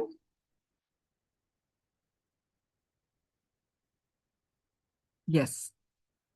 So please post your understanding about this Patanjali Yoga Sutra that you have just heard from Swamiji's own satsang. So please quickly post your understanding. And we are going to learn now very important Shuddhi Kriyas that we need to do every day, which is going to help in many ways. So before that, please post your understanding about the Patanjali Yoga Sutra you just heard.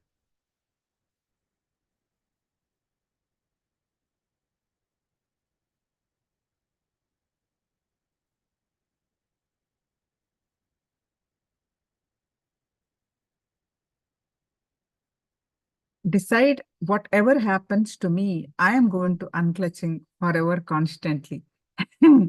Wonderful, Marlin. Swamiji has repeated multiple times. So that's wonderful. You got the gist of the whole sutra. Yes. And all of you, can you please come online? For those of you who are offline, please come online. So we're going to learn very important Shuddhi Kriyas now.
Yes, now we are going to learn about the Shuddhi Kriyas, the cleansing techniques or body detoxing every day.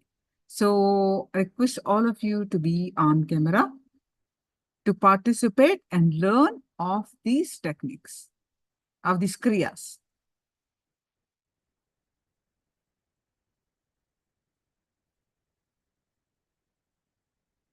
Yes.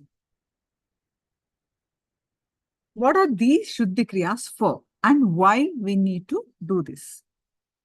Emotions are connected to body fluids. Understand this very important statement. Emotions are connected to body fluids. When these body fluids called rhythm are cleansed, imbalances like anger, doubt, fear, lust, and hatred will leave your system.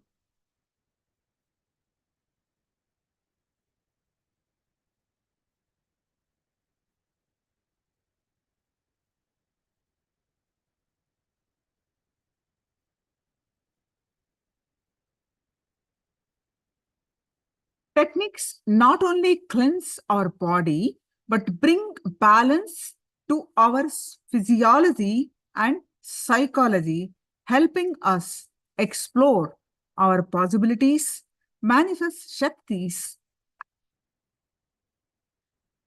an upside down vessel is of no use for filling it, isn't it? With the purest water. If the pot itself is upside down, it's of no use. Any amount of water poured over it will make it spill out everywhere. Now, take your body. Not preparing a yogic body makes the energy just leak out from our mind-body system like upside pot. Even if poured a tons of energy, if your body is not prepared, it will not stay for long in us.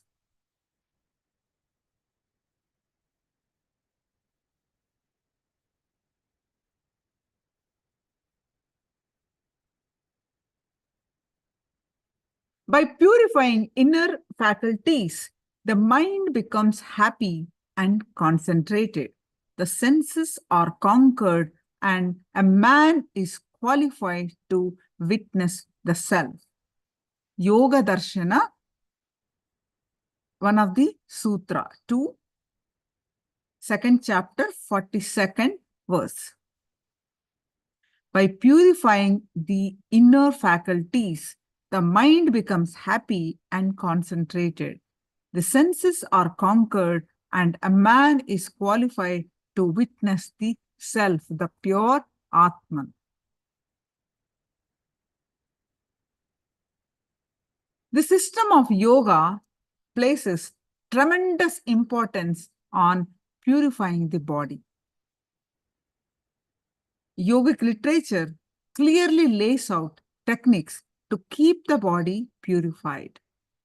In the normal course of life, nerves, arteries, and all other channels of the body gradually harden and become obstructed by sediments and impurities, which can cause aging as well as physical and mental elements.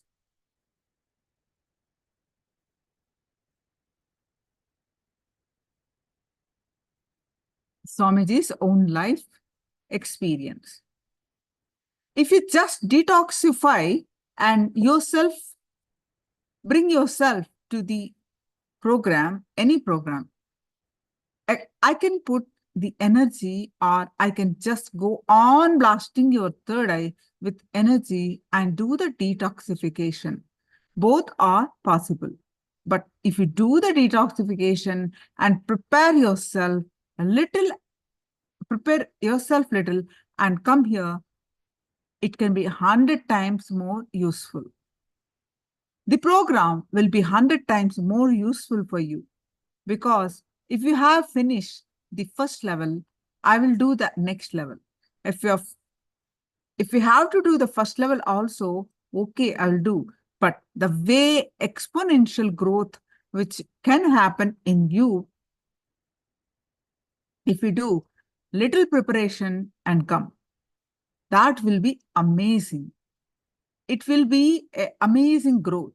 So whoever wants to come for the program, please start detoxification process now itself. Even otherwise, you can do detoxification. Toxins don't do good in any way.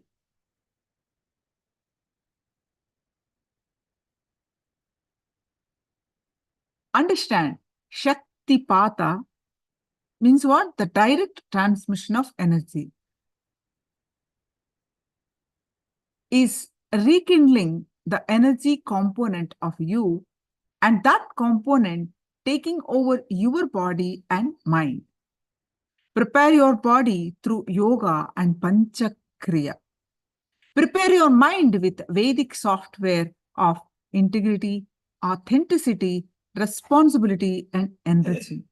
Always be in the space of responsibility and enriching. So these are the panchakriyas: Netra Shuddhi, Jalabasti, Jalaneti, and Haritaki. We are going to explain these in detail. These are the detoxification thing, kriyas that we need to do every day.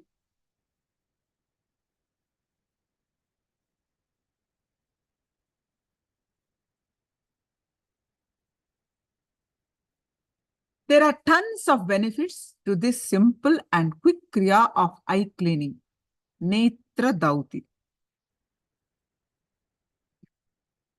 It gets rid of body heat and burning sensation in the eyes, reduces itching, eye strain, tiredness, and fatigue and puffiness, energizing the eyes and improving the vision, relaxing efforts on an anxious mind.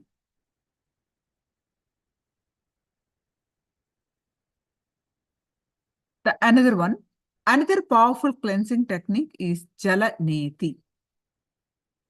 Easily removes the mucus and pollutants from your nasal passage and sinuses. Allows air, prana, to flow without obstruction. Many people notice how this helps relieve allergies, colds, sinusitis. Even claims that it prevents and manages other diseases of respiratory tract, asthma, pneumonia, bronchitis, and pulmonary tuberculosis. On top of this, Swamiji has said that this also is able to subtly cleanse the third eye, Anya chakra, as the purifying water passes through that region. And very interestingly, I have known people who said that by doing this, the cleansing of the nose, they have come out of depression. How? They explain that they were always used to be in depression, but after starting this nose cleaning, the prana intake, the jalaneti, the nose cleaning, jalaneti, the prana intake, due to stuff in their nose, the air intake, the prana intake was very less. So the lack of prana, the life energy, the bodily life energy, led them to experience the lower moods, depression. But once they started the simple kriya,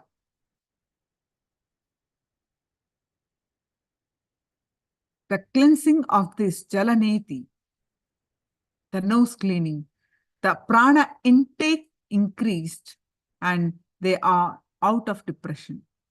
Along with so many health benefits, diseases that we are talking now, It also cured mental disorders.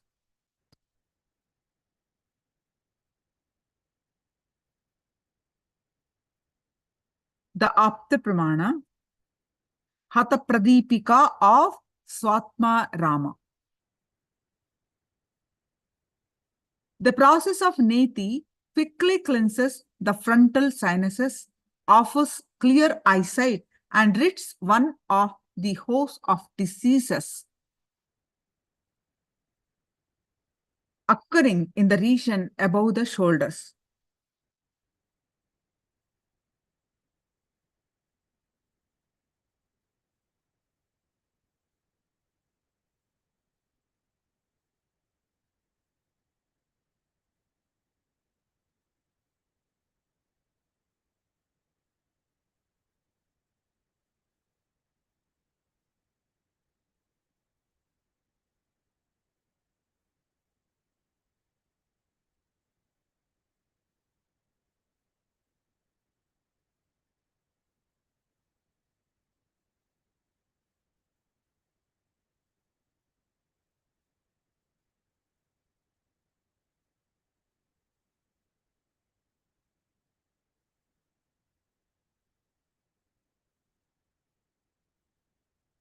The next is Jalabasti, the colon cleansing.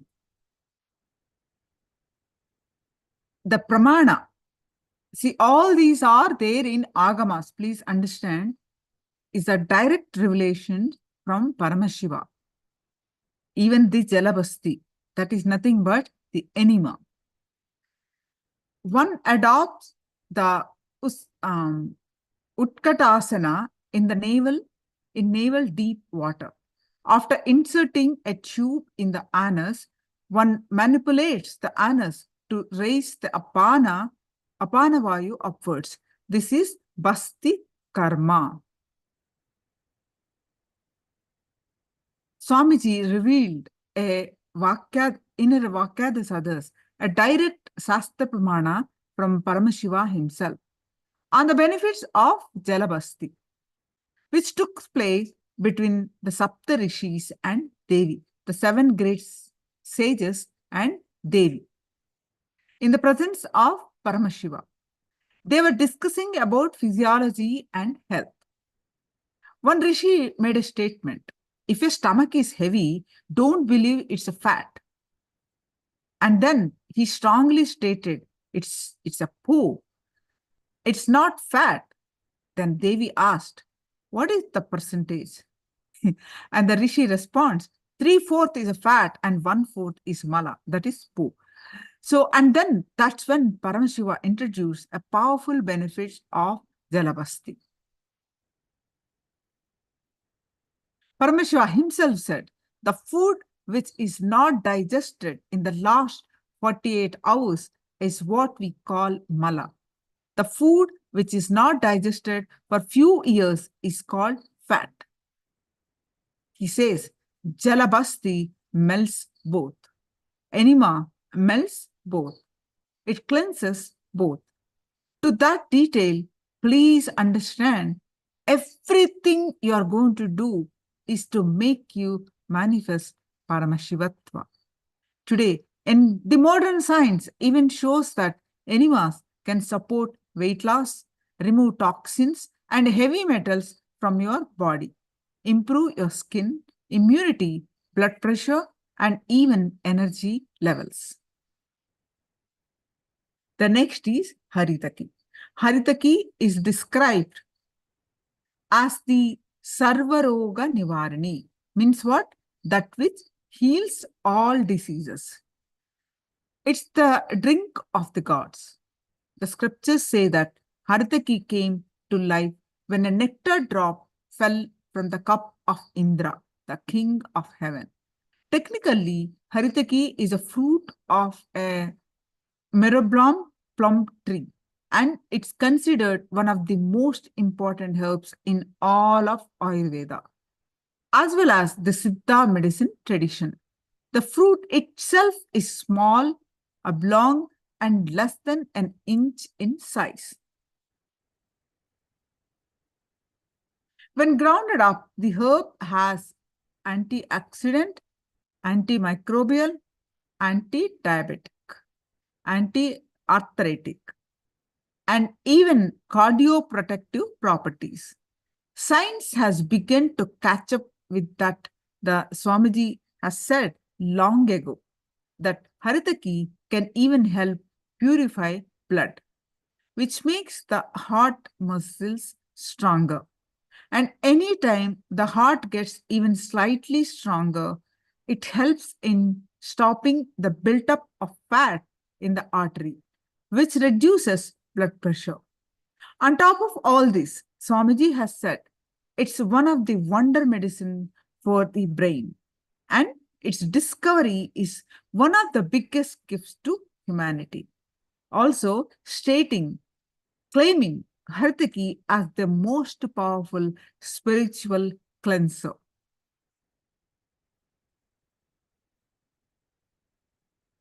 Not just body cleanser, because the oxygen level in the body increases 300%. He says it directly works on the non-mechanical parts of the brain.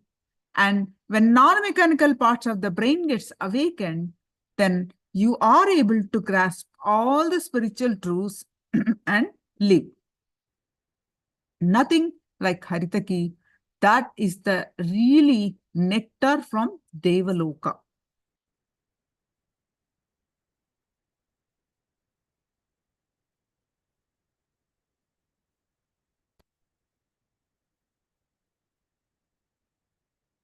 So what are all you have learned, and what are all you have learned? Please post it. What are the Shuddhi Kriyas that we just learned? And how many of you already know and practicing it?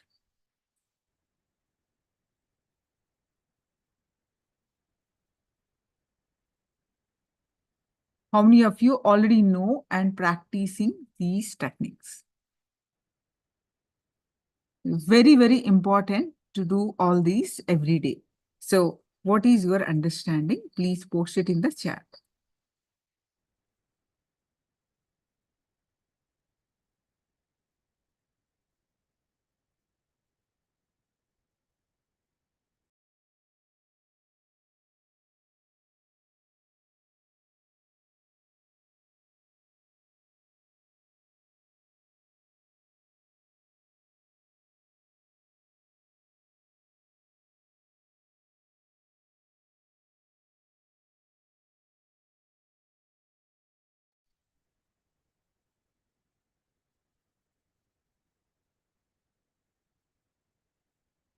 Christina, what did we learn? Do you remember?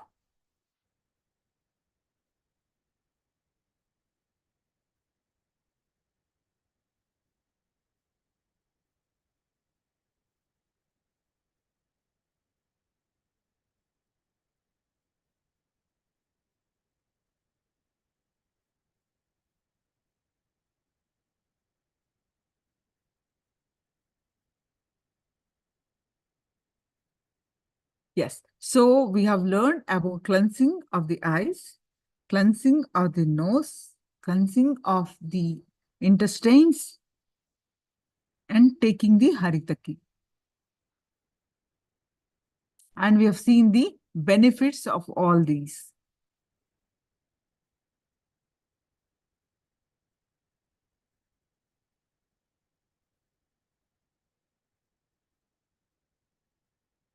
Let me know if you have any questions before moving on to more deeper secrets of yoga.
Thank you all for posting about Artiki. Some of you already know about these things. That's wonderful.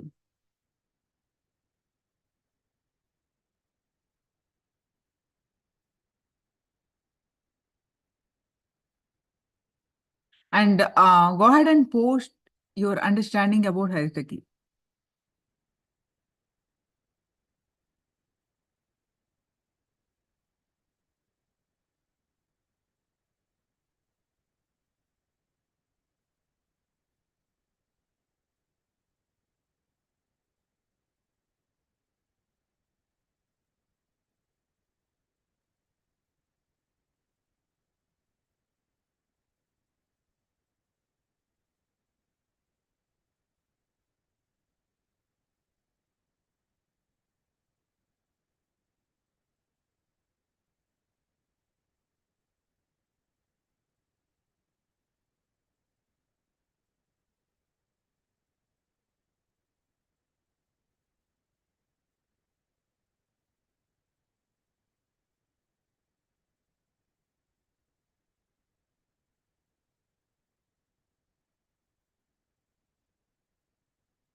Today's subject.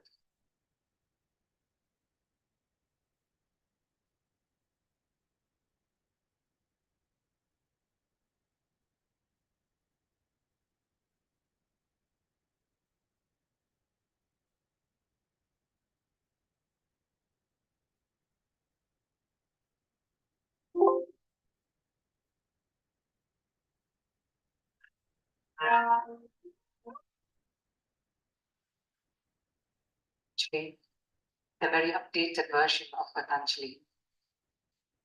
We request you to please release this Patanjali. Comes out as book, but this I spent a little more time in all the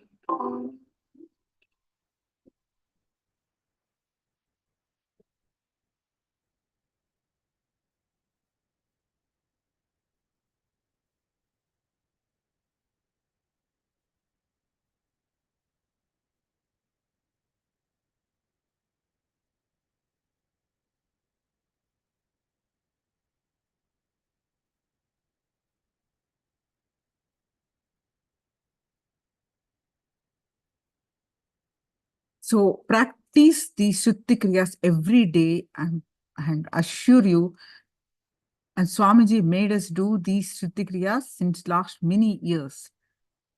And you see the health benefits, and you feel the state of your being, both physically, mentally, practically, you yourself will experience. So incorporate the Shuddhi Kriyas in your life. They'll not take much time, but the benefits are amazing.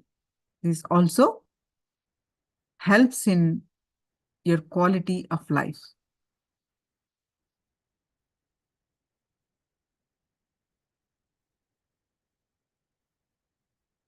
Now,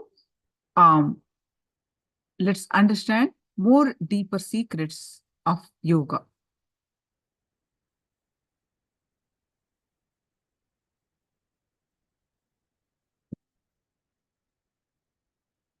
Reclaim your inner space. It's the inner space, the space that you hold inside, the thoughts, the words that you utter, all that yourself matters, because that is what you manifest outside world. You outside as your reality. Swamiji says, as a teenager, he used to sit in meditation for so many hours.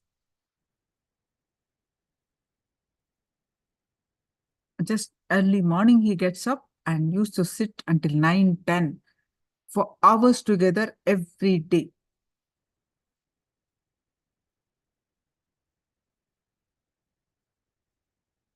So his roommates were not ready to believe that Swamiji was meditating. So they were frightened just seeing every day Swamiji meditating so many hours without moving his body at all.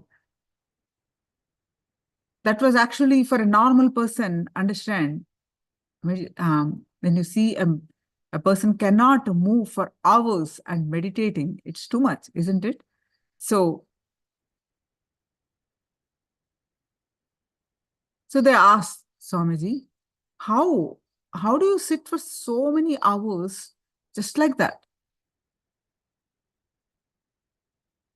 They're not able to relate with that. And so vice versa. Swamiji also, how you are not able to even to sit for a few minutes. So when they asked Swamiji, Swamiji said, it's my body, it's my mind, and I want to sit, I'm sitting, that's all. Will you be able to sit for hours together without moving a single time? Without moving, without getting distracted, without moving the body. Understand, it is your body, your mind. If you can't sit with them, what's going on? What is happening? It's time we need to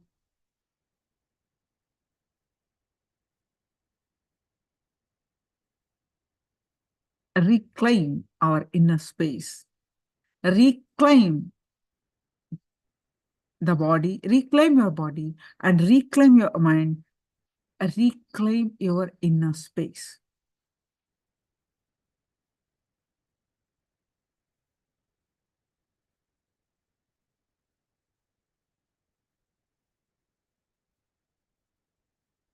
So a small story, Swamiji said once, there was a lion who kept a huge flock of sheep. Every day they would kill one sheep and eat it. Another lion who saw the flock and was shocked. He asked, how do you manage to keep all the sheep with you? Are they not afraid of you? Don't they run away when they see you? This line said, oh no, first I hypnotized all of them and told them that they were all lions. They simply believed me and they don't get afraid to or run away when they see me. They're all there. So I just need to go every day and pick up one and eat it.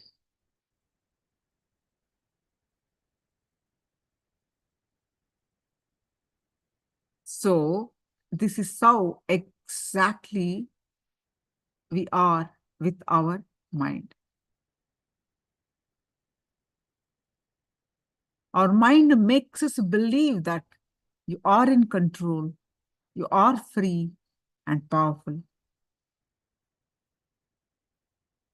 The freedom given by mind is not freedom. The ultimate freedom is pratyahara, meaning the ability to be in the center, the ability to free of mind.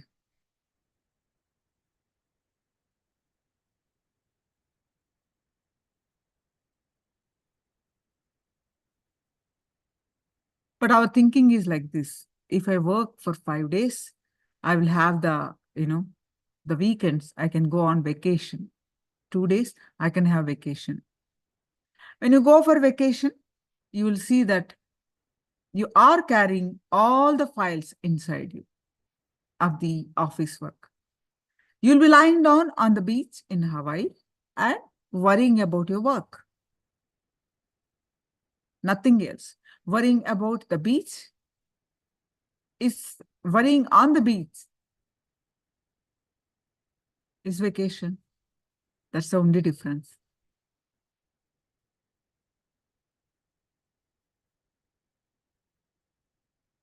So reclaim your inner space.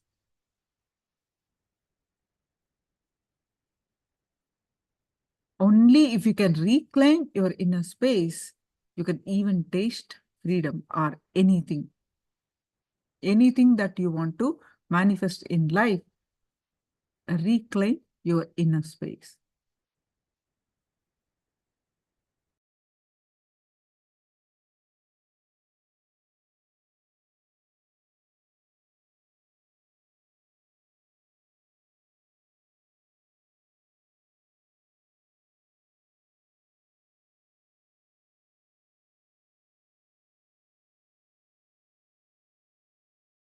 Now let's listen from Swamiji about how do we reclaim our inner space.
Samaram.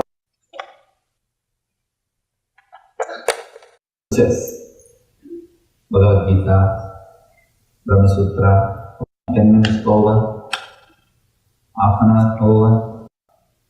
I asked him, what do you mean by this? He says, qualifications. You need certain qualifications to enter into yoga. I asked him, what are the qualifications? He said, don't worry, I already tested you. I already tested you. From morning till now, I asked you to sit and you just sat. That's a qualification. You don't have to bother about qualification. He started. This word Atha Yogam Sasanam. Now begins the instruction on yoga. Now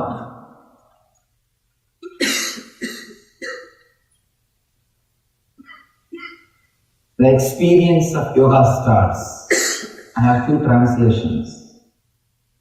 Vivekananda says beautifully, now yoga is explained. Each master translates in his own way. The exact translation is, now the experience of yoga. Let us understand this word, because Patanjali wants to make it very clear. Patanjali is the master of this Yoga Sutra. He wants to make it very clear what he is going to teach, to whom he is going to teach, to whom this book is going to work, for whom this science is expressed. With this one word now, he means a lot, many things.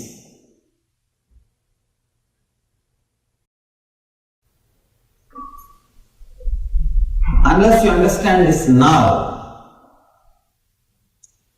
experience in yoga may not happen. You may have intellectual knowledge, intellectual idea, but experience may not happen. For the experience to happen, you need to understand this word now. First thing, you need to come to this moment now.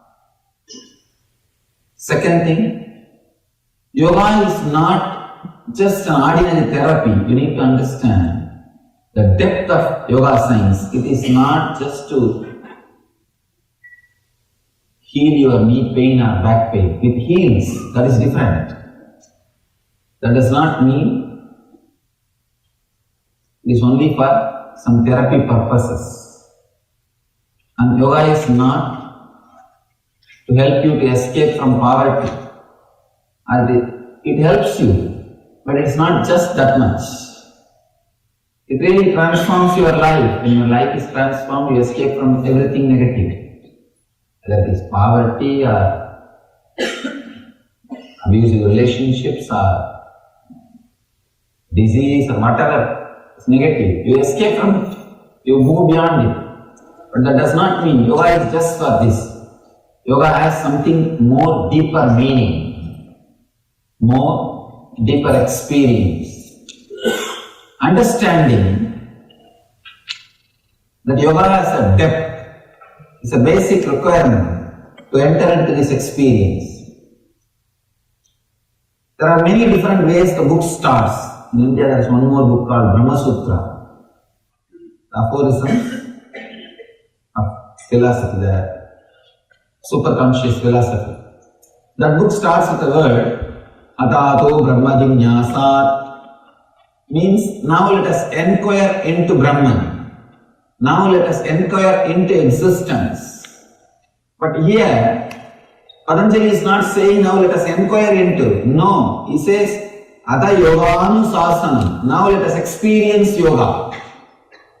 So he takes you for granted.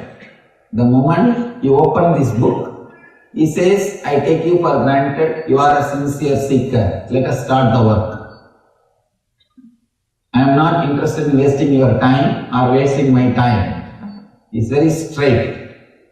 He is very straight away using the words. Straight away putting the things across.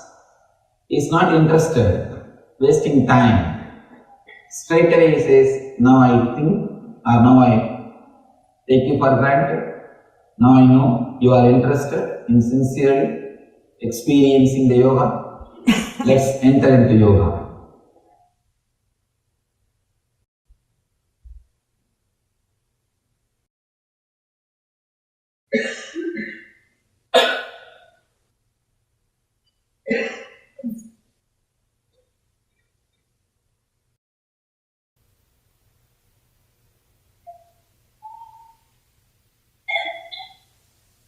It's a wonderful moment.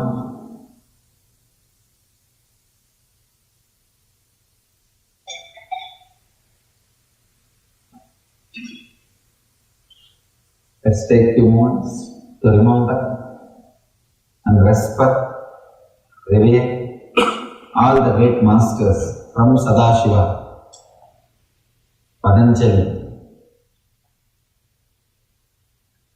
and all the great masters who did research and development and expressed this great yoga philosophy.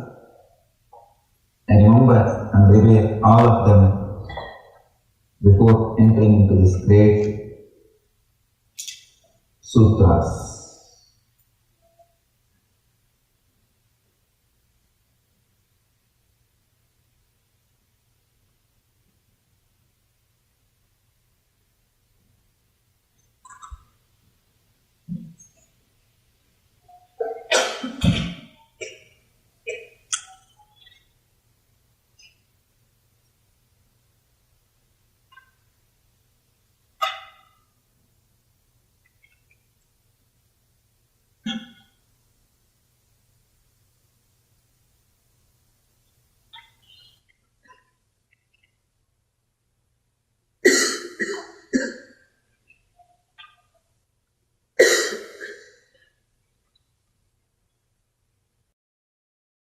Many times people ask me, why should we have so much respect or devotion before entering into this kind of scriptures? You can enter many ways into this book. You can just enter into this book as a casual reader, or you can enter into this book as a intellectual curiosity. Many ways you can enter. But if you enter with a deep devotion and surrender, every sutra will become a click in you. It will suddenly click. I have seen in my life, with a deep devotion, the deep respect, if you approach these great aphorisms, these great sutras, suddenly every word clicks inside you. You know it is truth, and you will experience, you will live. The first sutra, let us enter into the first sutra. Yoga Chitta Vritti Nirodha.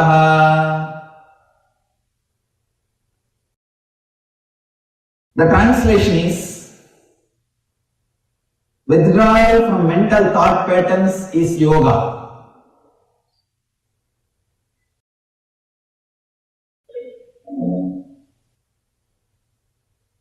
Many times, when these truths are expressed, people who come with a deep devotion and respect, suddenly the click happens. I have seen many times, the same truth, same word I will be expressing to different people, but when they come with a deep devotion, suddenly the click happens. Suddenly, the connection happens. Even about this word, this sutra, I have spoken to many people in the personal conversation, because this is my favorite sutra. In this one sutra, Patanjali has finished everything. If you understood this one sutra, you don't need to go further. Nothing else is needed. This one is enough. The simple, straight understanding is, mind is not an object, mind is not a thing, it is an action. So people ask me, how to stop mind? How to go beyond mind? Every day I am put this question. I can say this is a frequently asked question. Most frequently asked question, FAQ. Wherever I go, there will be at least 10 people to put this question. I tell them, mind is not a thing to be fought with. Mind is not a thing to suppress it. Mind is not a thing to destroy it. It is an action. You know. It is an action. See, just like you are walking. If you don't want to walk, what do? You just sit. Like you are talking. If you don't want to talk, what do? You just be in silence. Same way, mind is an action. If you don't want, don't do it. That's all.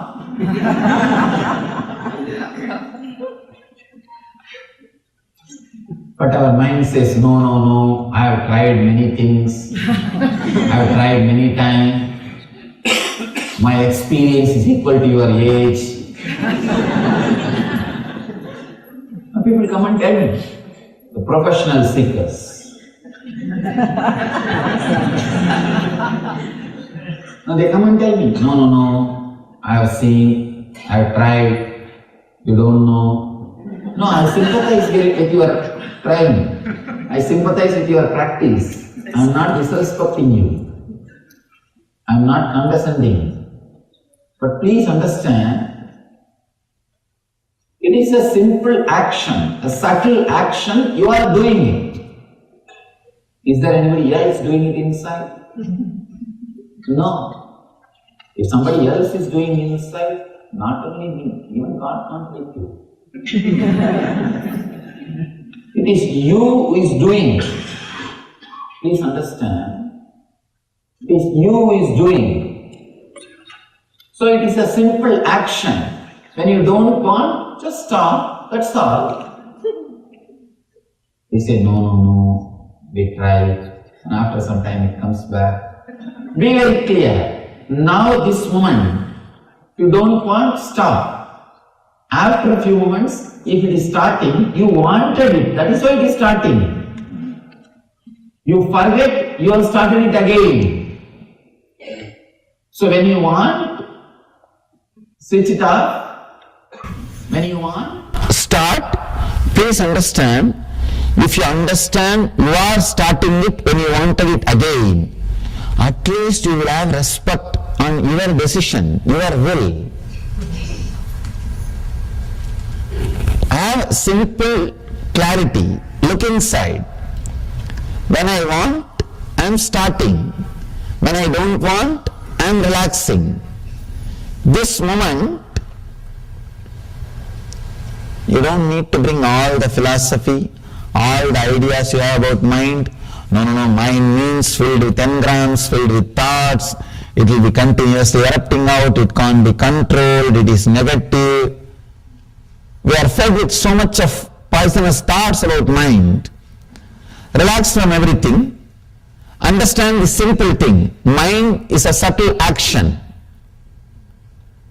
Just like walking is your action, talking is your action, mind is an action.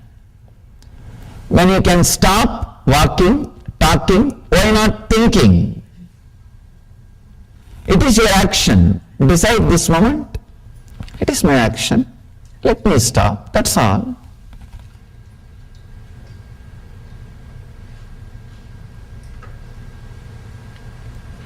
Now mind says, no, no, no. It is not that simple. I have tried. I have tried many years. See, even now, I am stopping. It's not stopping.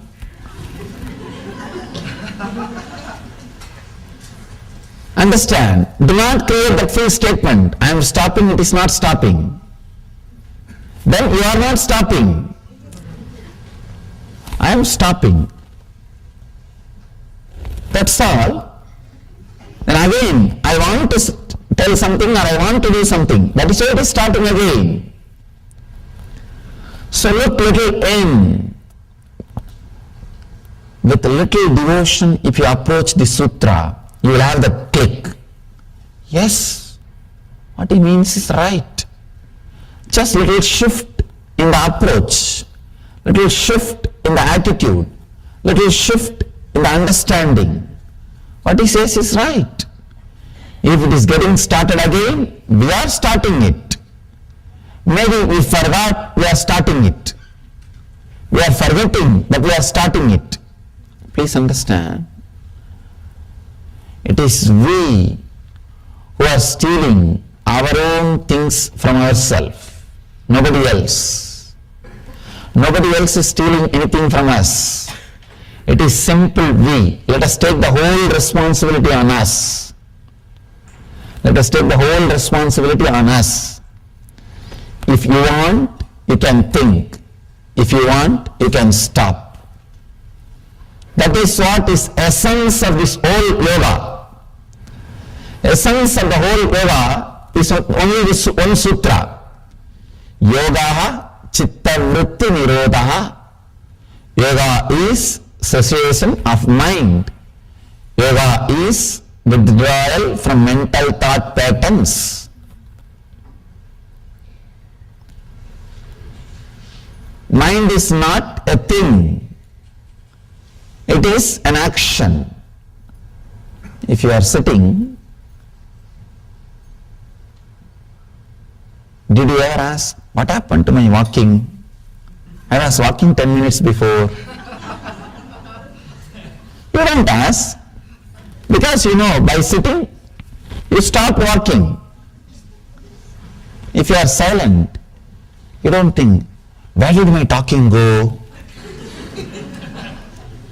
I was talking 5 minutes before. You know, you were talking earlier, now you are silent. That's all. The same way, you can use your mind when needed. You can switch it off when not needed. And you can start again when needed. I want you to know an important truth. My master told me beautifully, usually we always understand mind is bigger than brain. That's what we think. My master told me very beautifully and he gave me a very deep insight. He said, can I request you not to video record or photograph? If you have done anything, can you erase it?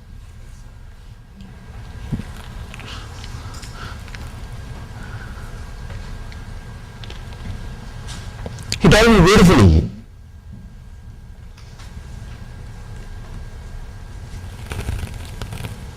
one action of brain is mind. I was shocked. I was shocked when I heard. He says, one action of your brain is mind. With the leg, you can do many things. Walking is one action. You can do kicking or playing. So many other things can be done with the leg.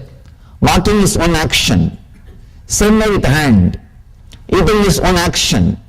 So many other things can be done by the hand. Eating is only one action.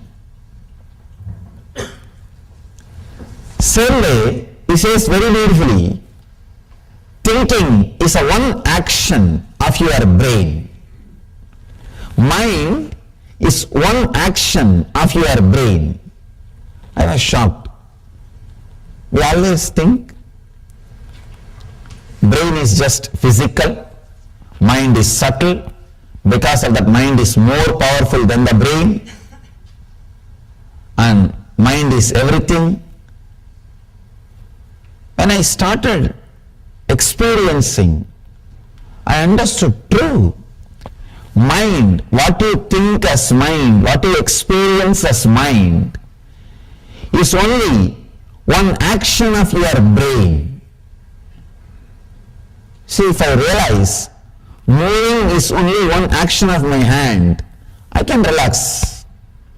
If I want, I can move. If I want, I can relax.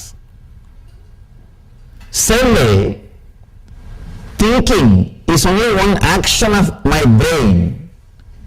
I can start when I want, I can relax when I don't want. Understand this one truth. Thinking is one action of your brain. If you want, you can relax from it. You can rest from it.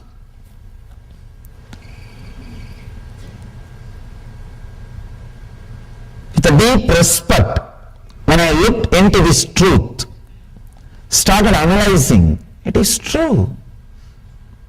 It is true. When I learned how to be silent, I understood. Even when you are silent, your whole body is functioning. It means mind is only one part of your brain. Without the mind also, brain is able to operate your day-to-day life. Brain is able to live your life, I can say, in a much better way. In a much better way. without having what you call as mind and living your life is what I call living enlightenment. That is the essence. Realizing mind is only one part of your action, mind is only one part of your brain, and living without that part or living independent of that part. When you want, you can switch it on and use. When you don't want, you can switch it off and relax.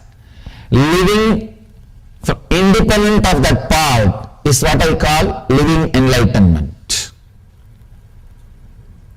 If your mind is part of your brain and you have a courage, clarity to switch it off when needed, switch it on when required, it is your slave. It is under your control. If it is otherwise, if it is an industry, then please understand, you are slave to it. These are some of the important truths, I can say essence. Patanjali is not telling stories. He is not giving you anecdotes. He is not giving you jokes. He is not wasting by telling examples. He is very straight. He is very straight, delivering the truth immediately. In the first sutra, he has delivered the whole book. Now whatever he is saying, it's only going to be different methods. In this one sutra, if you realize, if you understand this one sutra, if click happens with this one sutra, you don't need further. You don't need anything else. Just this one sutra is enough. Sit, understand. Mind is an action, my own action. I can stop.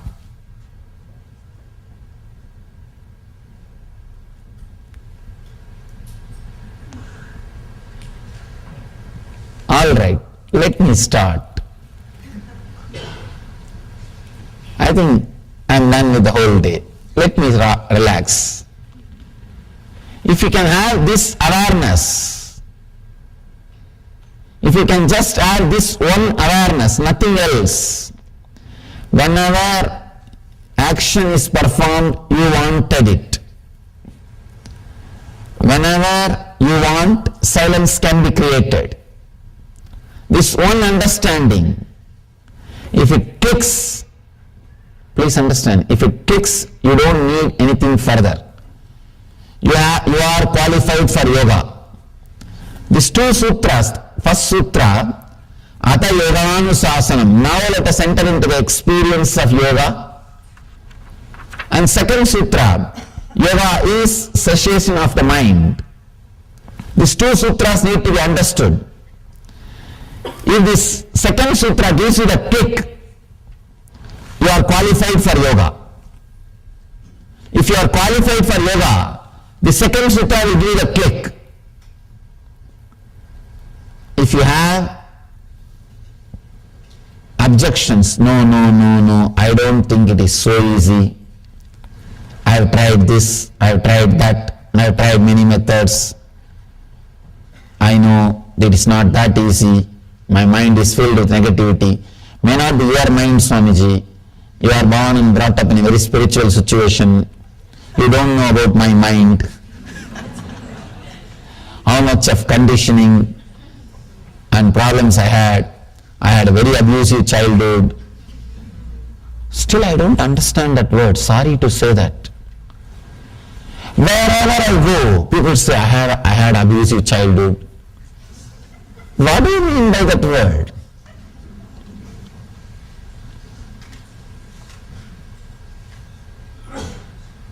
Everywhere people say, I had very abusive childhood, I had very disturbed childhood, I had this problem, that problem. I don't understand. You see, a child takes birth and it grows. Any situation in which it grows can be made into one more complaint. After you grow, You can always complain. Any situation it can be, you can start complaining. You can accept and enjoy any situation. It is just our idea. It is just our idea. We always think others did not have this problem. Only I had this problem. So we create an idea. I had abusive childhood. I had this. I had that. I did not have this when I was young. I did not have that when I was young. Constantly judging. There is no scale. There is no scale.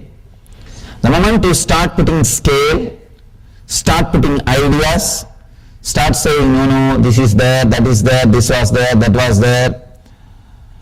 Stopping the mind is not that easy. Then now you need to read further. Now you need to read further. Very rare, devoted beings straight away get the kick the moment truth is uttered in its pure form. See, in the world, 33% of the people will have straight away the kick when the truth is uttered. Other 33 needs a technique or little convincing. Other 33 will never get it. Now, from my experience, I tell you, I'm traveling all over the world. The first 33, they need to be told, that's all. They are ready. With the deep devotion, with the deep restful awareness, they are ready. They just get it. And something clicks inside them. Yes, what he says is right. So for that 33%, your Yoga Sutra session is over. Relax. Your session is over. Now live. That's all. Remember this one click. Mind is not a thing. It is an action, subtle action. It is your very own subtle action. When you want, you can do it. When you don't want, you can stop it. Mind is one action of your brain. So when you want, you can do it using the brain. When you don't want, you can relax it. That's all. You don't need anything more. If you are second 33, need little convincing, need little logical support, need some techniques, then let's enter into the next sutra. If you are third, I don't know what to do. I don't know what to do. It's an amazing book, very beautifully. Patanjali takes you to the deeper and deeper layers. He's a great master. I can say ultimate master.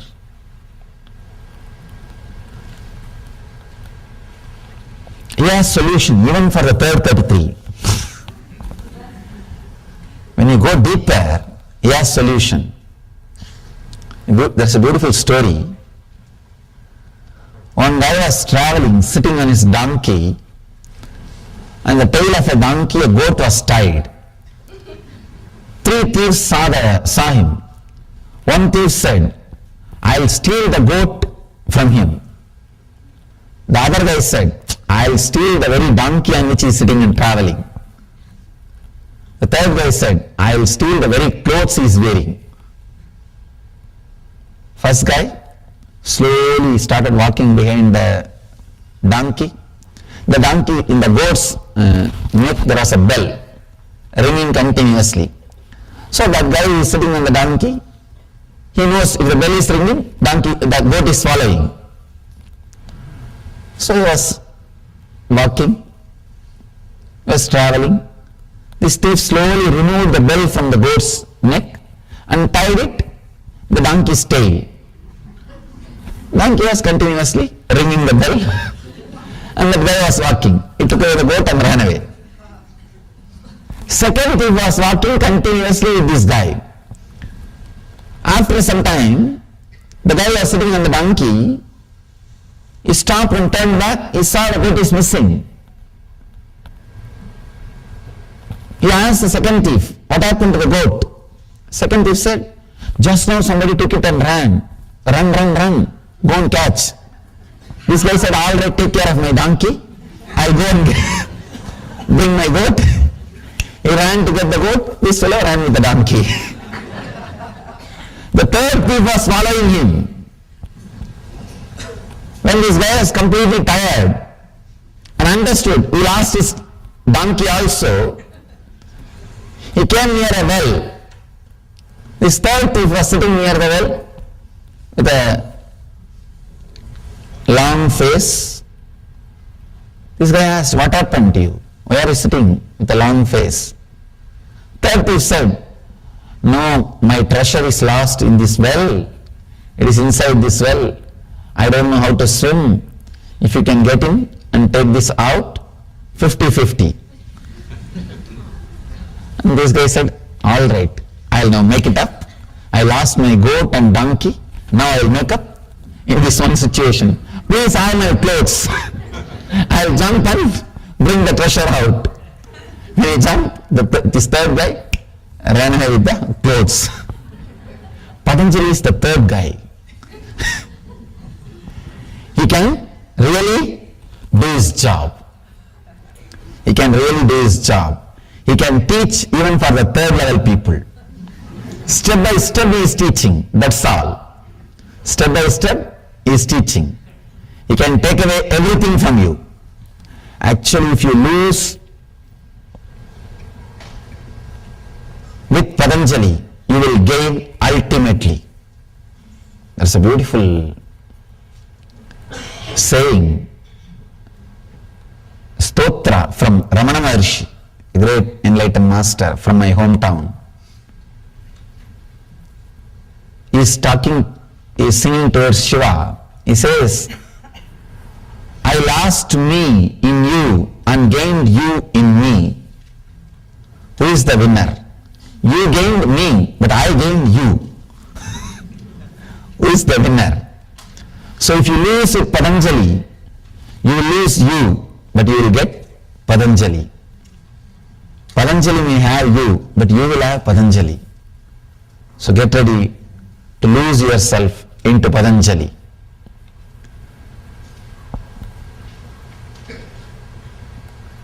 The ultimate master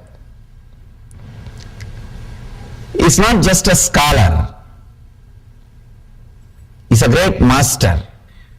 Straight away gives you the techniques. I can say this book is Science of Miracles. Manual for miracles. There are some books which creates philosophers. There are some books which creates kings. There are some books which creates business people.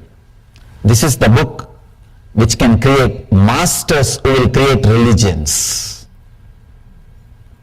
This is a book which can create masters who will create religions.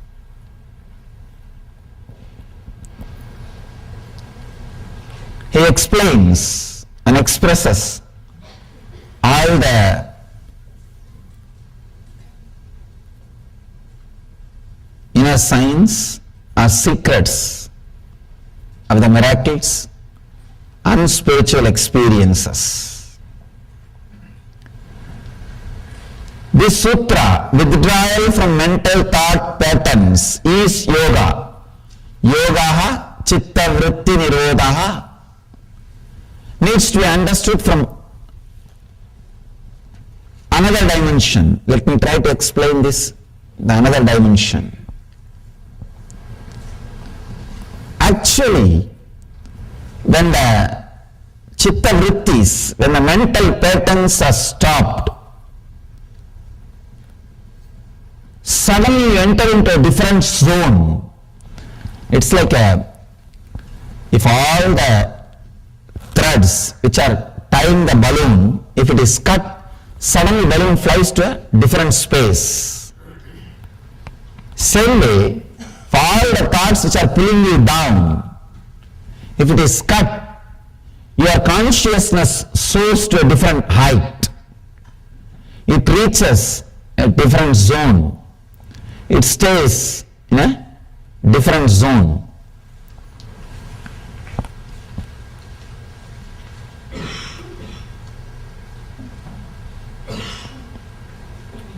When you look through the window, you see the sky. You experience the sky. But sky itself can't be reduced to the size of window. Same way, when the thoughts disappear, you experience the ultimate truth. But the truth itself can't be reduced to one idea of not having thoughts. Please understand. When you don't have thoughts, you will experience truth. But the truth cannot be defined with this one quality of not having thoughts. Not having thoughts may be one of the qualities of truth, but that itself is not ultimate. Chitta vritti nirodha, not having thoughts, leads to the yoga. That itself is not yoga. I want you to understand. Sometimes not having thoughts, people understand, not having thoughts itself is yoga. Then in the deep sleep we don't have thoughts. But that is not yoga. In the deep sleep we don't have thoughts. But that is not yoga. Not having thoughts with awareness is yoga. Not having thoughts with awareness leads you to yoga. Yoga chitta vritti nirodha. The different formations taken by the mind, if it is not happening, then yoga is happening inside you.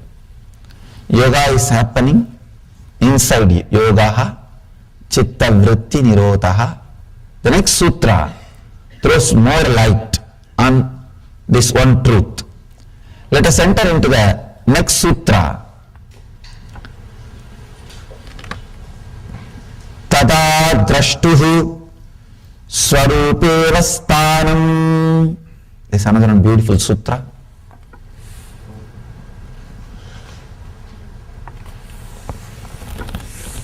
Let me give you the translation. The earlier sutra says withdrawal from mental thought patterns is yoga. Here Patanjali says then results relaxation into one's true nature of limitlessness and total understanding. See, when the thoughts disappear, when the cessation happens, when the chitta vrittis are no more, when the thoughts are no more, when the mental actions are no more, he says it results relaxation into one's own true nature. That is what I am saying. In a way, even your deep sleep is a pattern of your mind. Anything you can go in and come out is pattern. Anything you can experience is pattern. Please understand. Anything you can experience again and again is pattern. If you understand with this definition, even your sleep is a pattern. Even your sleep is a pattern. You go in and come out, go in and come out. It is a pattern.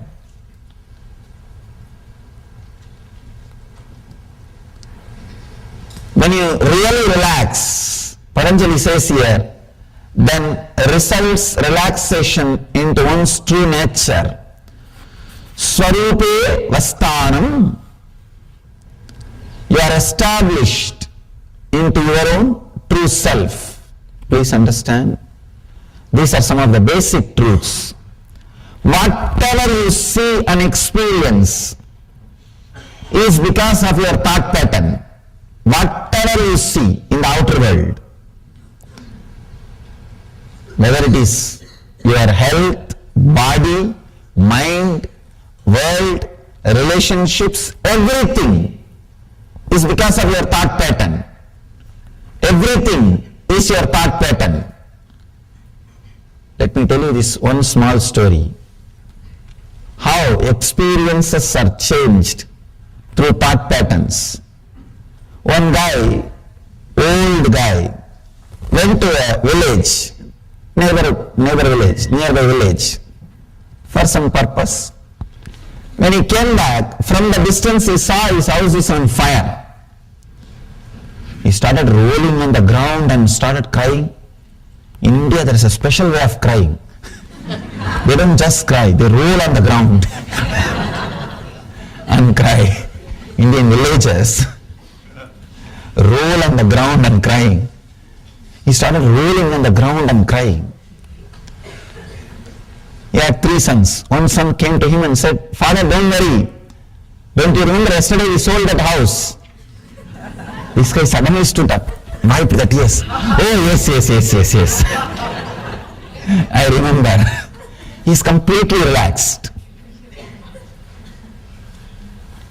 Next son ran towards him and said, "Father, it is true we sold yesterday, but still you have not got the money."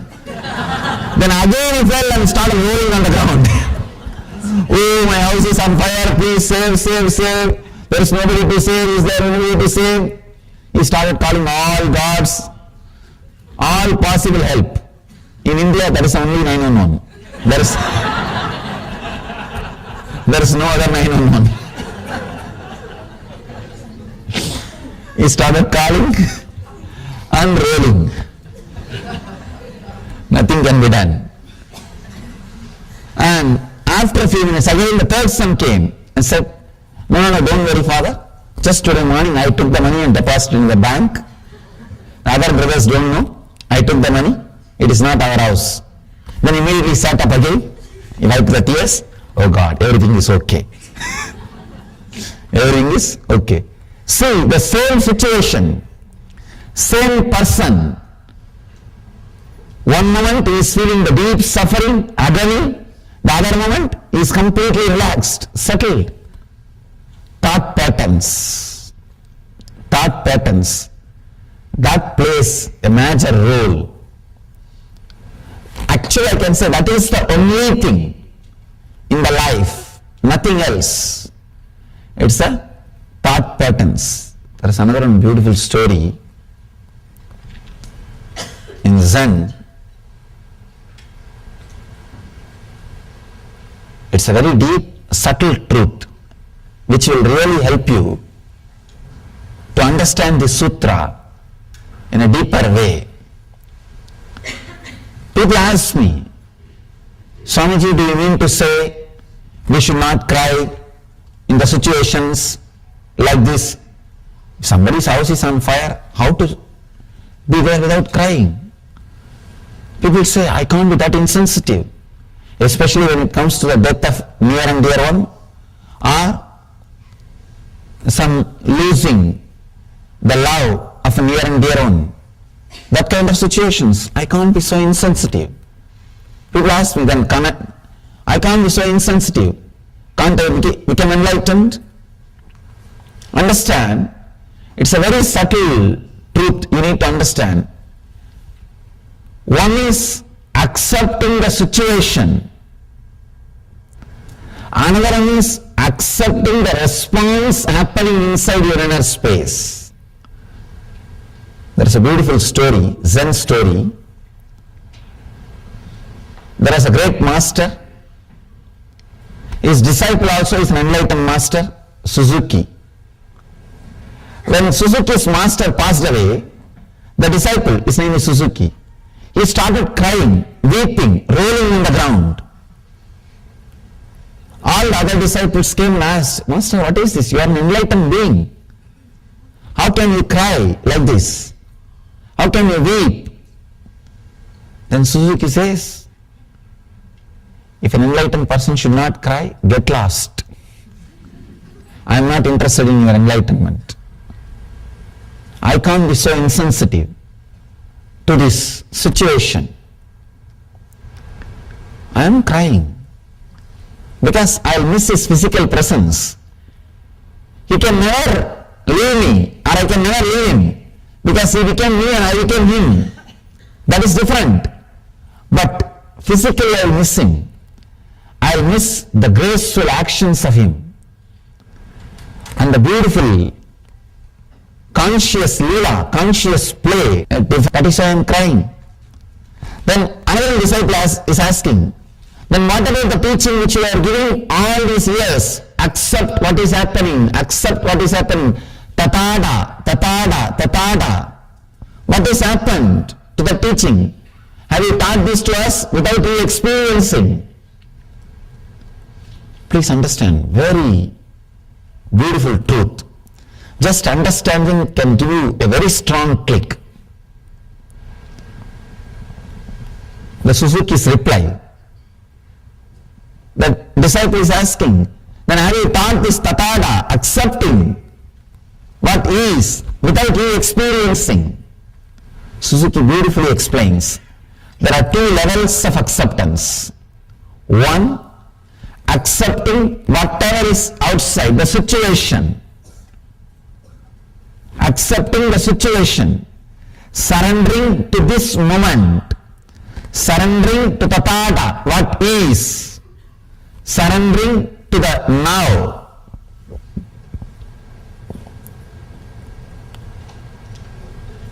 When surrendering to the now happens, that does not mean you will be insensitive. You will be insensitive. When you surrender to this moment, for example, this moment that when the master is dead, he is no more in the body.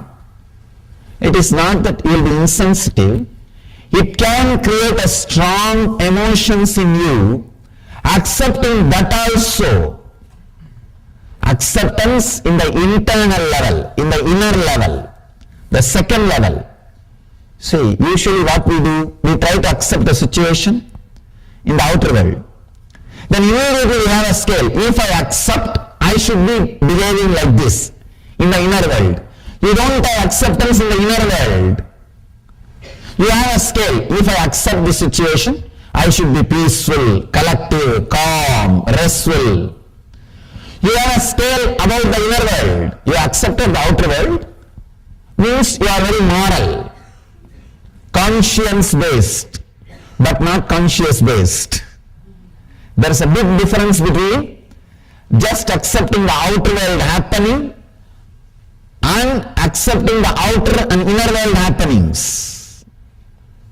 Here, Suzuki is throwing a light, new light on tathata, acceptance. Acceptance does not mean just accepting the outer world. Usually we have this idea. If I accept the situation in the outer world, immediately I should become calm, quiet, relaxed, restful. I should not have any agitation. I should not have any irritation. I should not have any response. Then it means what? Then you are not accepting the inner world. Surrendering to the now means accepting the outer world and the response which is happening in the inner world. Suzuki throws an important light on acceptance. So I have accepted the master has left the body. Saying that I have accepted the response which is happening in me, that pain, that suffering, that separation. I have accepted that also. This is the complete acceptance. Complete acceptance. Here, that is what Patanjali describes. Yogaha chitta vritti nirodhaha. When completely you accept, when there is no chitta vritti, when there is no action, actually when you have the both acceptance, suddenly you will see you are established in your swarupa, in your nature. We all know only one acceptance. We say, I accept the situation as it is. But you have a strong idea. If you accept the situation, how you should behave, how your mental state should be, There you miss acceptance. There you are not accepting.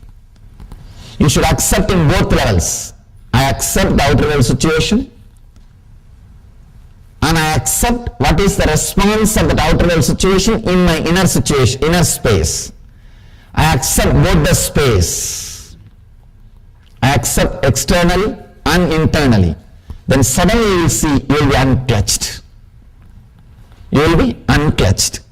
You will be in that space of Swarupa, your nature, your own nature.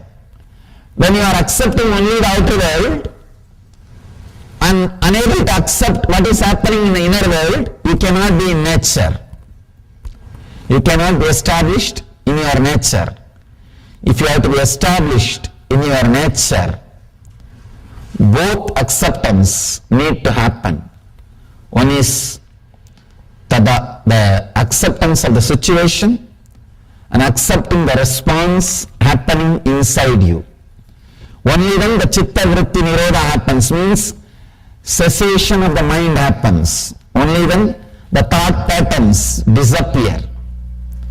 The thought patterns disappear. Only then you are established in Swarupa. He says, then results in relaxation into one's true nature of limitlessness and total understanding. Both levels of acceptance.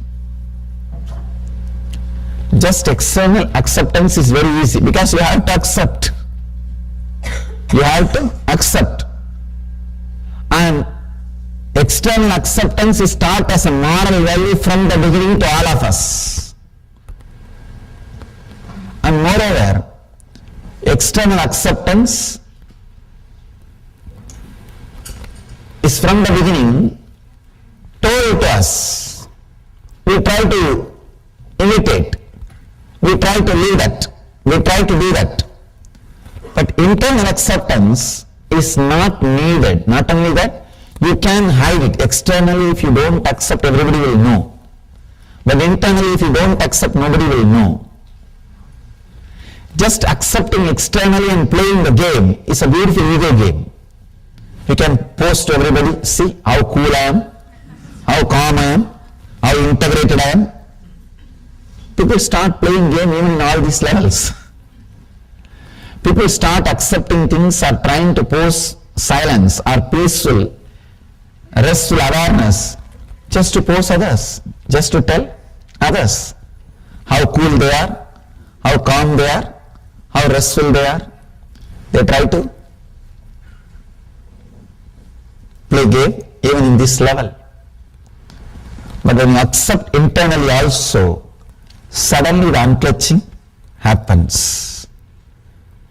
So, it's a very beautiful sutra, amazing truth. I want all of you to contemplate, internalize this sutra, this one idea. I do not want to add more and more ideas. I want to do exactly the same work as Patanjali did. I do not want to comment on this work. I want to repeat it. I am not commenting, I am repeating. Because commenting may add more confusions. There are hundreds of commentaries, I can say thousands of commentaries. It may add more confusions. I don't want to comment. I want you to internalize, experience this one idea. This one idea, internalize continuously. Mind is an action. If I want, I can stop. If I am acting, I wanted it. Take the responsibility. If I am acting, I wanted it. Who can take the responsibility for your action? Only you. If you are walking, you want it. If you are talking, you want it. If you are minding, you want it. If you are thinking, you want it. So let the shift happen in your consciousness. If you are thinking, you want it. If you are talking, you want it. If you are sitting, you want it. So let you understand this one truth. Take the responsibility on your shoulder. If you are thinking, you want it. Only then you can stop when you want it. Patanjali is not putting responsibility on anybody else. In this whole 199 sutras, he speaks only in one sutra about God. That also is not describing the nature of God, where is he residing, how is he going, how is he sitting, how is he traveling, no. He says, Ishvara Pranidhanani, let us surrender everything unto the God. It is one spiritual quality. He is not even bothered about God, he is bothered about the surrendering, the quality. He is not talking anywhere else about anything. He says, you can use God as a tool to surrender, that's all. As a tool to surrender. As an object to surrender. That's all. He takes the complete responsibility. So, take the complete responsibility. Even surrendering with responsibility. Understand? Surrendering with responsibility is enlightenment. Responsible surrender is enlightenment. I have seen people surrendering or claiming that they are surrendered. Oh God!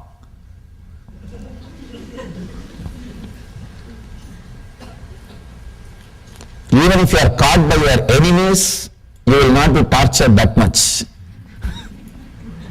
By the pseudo-surrendering people. By this pseudo-surrendering people. They will claim that they are surrendered, and whatever right happens is their responsibility because of them. Whatever wrong happens is because of you. And they will not do anything more than saying word, I have surrendered, I have surrendered, I have surrendered. Many people come and tell me, Swamiji, what should I do further? I tell them, what do you mean? No, whatever you say, I will do. The moment I tell something, no, I have this difficulty, that problem, this problem. Then I tell them, then tell all the conditions first. Then I will tell you the solution.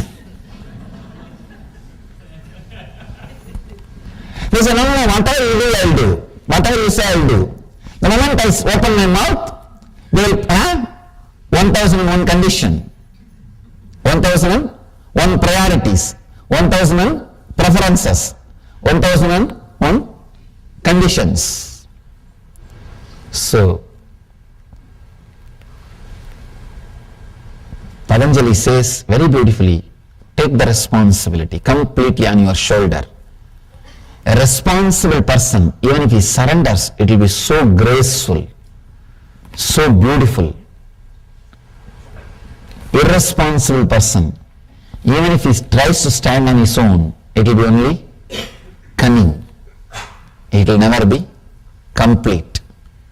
So first thing you need, first thing is being responsible. Being responsible. In the first sutra, Yogaha Chitta Vritti Nirodhaha, Patanjali teaches us the basic truth, be responsible. The moment you are responsible, the moment you feel you are responsible for your thinking, you know very clearly you can stop. You can stop. Only when you don't want to take the responsibility, you are going on postponing, putting things on others, blaming others, then you continue to think. If you blame, you are walking because of somebody, you will continue to walk till you die. If you are blaming, you are talking because somebody is forcing, you will continue to talk till the death. Same way, if you say you are thinking because of somebody else, because of some other reason, you will continue to think till you die, even after you die. So take the responsibility on you. Understand, the truth is you are responsible. Truth is you are responsible. So let you understand you are responsible. Then suddenly you will realize you can stop. You can stop. The essence of this whole sutra, Yogaha Chitta Vritti Nirodha, is take the responsibility of your subtle action, which I call mind. When you take the responsibility, you know how to stop thinking, how to stop all kinds of expression. You see, mind is not only thinking, there are so many other patterns. Regulation, channeling, mastery, integration, coordination, stilling, quieting, setting aside of the modification, gross and subtle thought patterns, all these things put together. All these things put together is what Patanjali calls Chitta Vritti Nirodha, means cessation of mind, able to play with it, able to do what you want, like a circus, a gymnasium, able to do whatever you want with your mind, or completely rest without it. It's what he calls yoga. Nirodha not only means controlling or dropping, it means regulation, channeling, mastery, integration, coordination, stilling, quieting, setting aside of all the modifications of the mind. Of all the modifications of the mind. That is what Patanjali means by the word Nirodha. So, I want all of you to contemplate. Let's enter into the first meditation of Yoga Sutra. First meditation of Yoga Sutra is simply doing samadhi, that's all. Now decide, I am moving my hand, I can stop. I am talking, I can stop. I am thinking, I can stop. Just sit with this one truth, with this one sutra. If you are thinking further, be very clear, you are thinking, perfectly alright, thinking is not wrong. I am not saying thinking is wrong. I am saying thinking that you want to stop but you are thinking is wrong. Thinking is not wrong. Thinking you want to stop but you are unable to stop is wrong. So, close your eyes. Sit with a deep, restful awareness.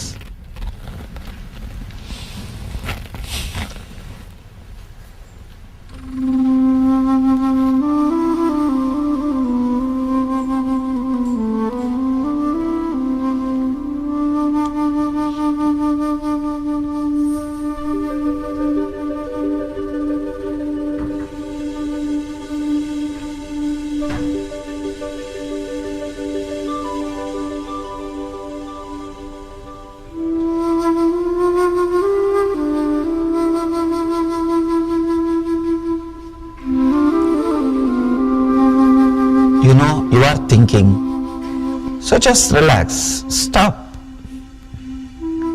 Or if you want to continue with your clear will. If you are thinking, at least be very clear, you are thinking. Close your eyes and just sit.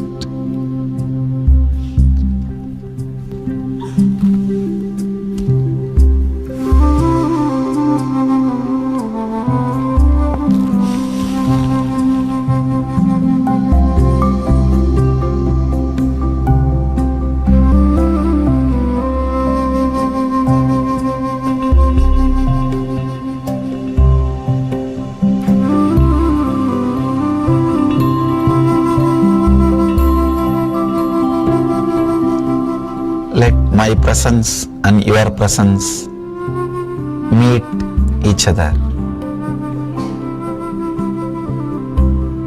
Dissolve into the process.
Just sit, remembering you can stop thinking if you want to. If you are thinking, at least remember you are thinking. Just sit with this simple truth. You neither need to stop nor need to think. If you want to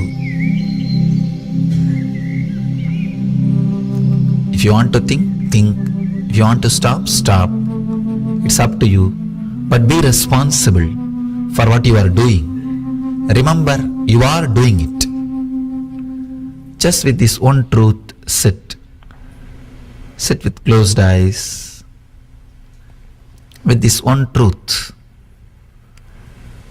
Let it be internalized.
The prana is independent of breathing.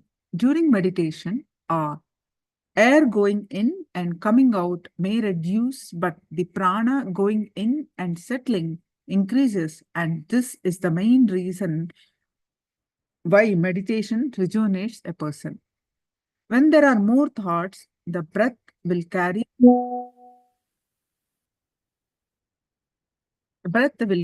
lesser life energy inside and vice versa. The source of life, the life force or the energy which is the basis for existence.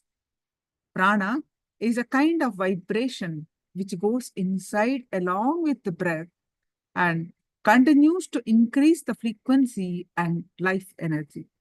Even when one feels that the breathing has almost stopped during the deep meditation, prana continues to go in and come out.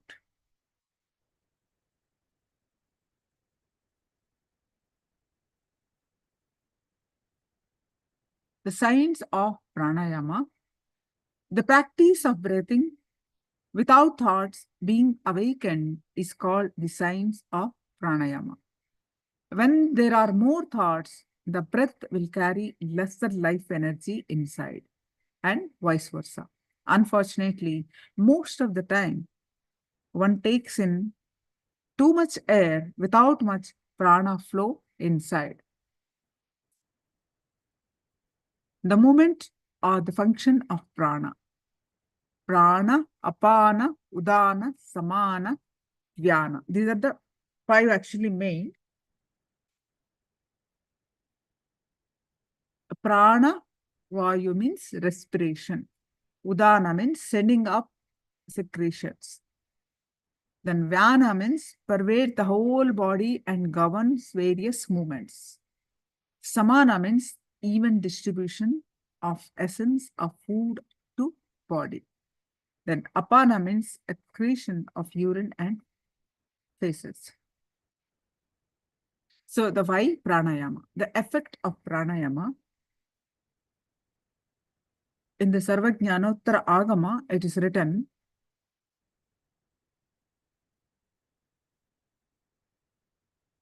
by the practice of pranayama, breathing, life energy, without the thoughts getting awakened, the sadhaka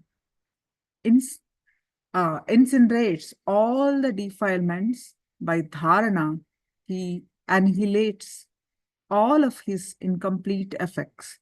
By pratyahara, he maintains himself completely free from the negative thoughts and vices. And by dharana, he becomes capable of multiplying the effects of even those qualities which do not decay.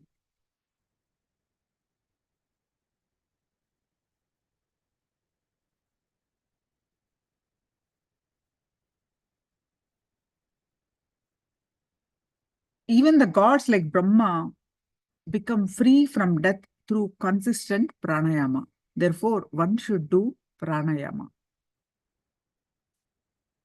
I shall presently describe the method of pranayama.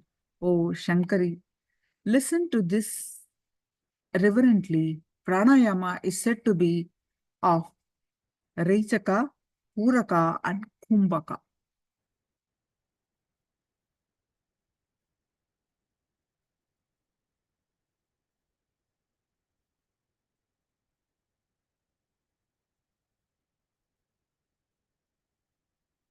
There are more pramanas.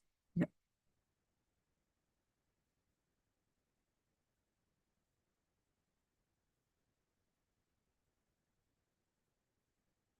Akashic revelation of Kumbhaka. That Kumbhaka is of 2 types, mixed and pure.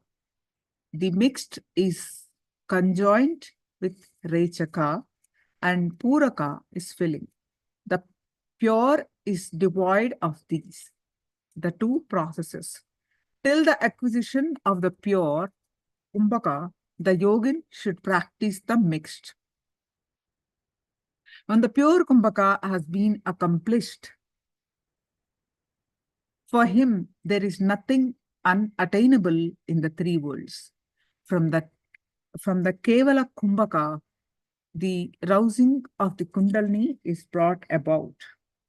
Hence, the yogin becomes light-bodied with a cheerful countenance, with his eyes free of dirt, with nada manifested, released from the clutches of glimpses of diseases, with his bindu under control, with his vital warmth glowing briskly.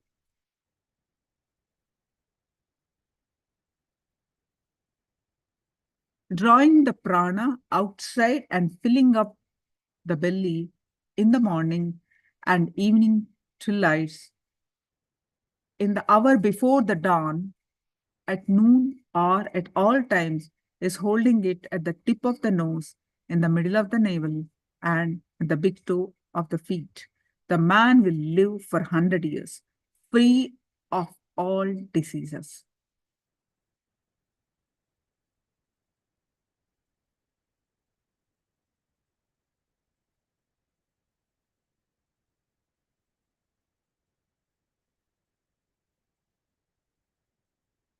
Gamana Kumbhaka is holding the breath after inhaling or exhaling and concentrating on building internal fire.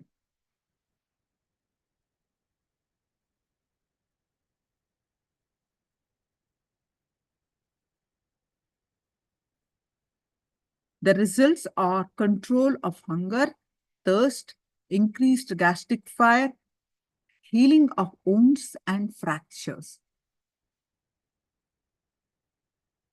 Sahaja Kumbhaka.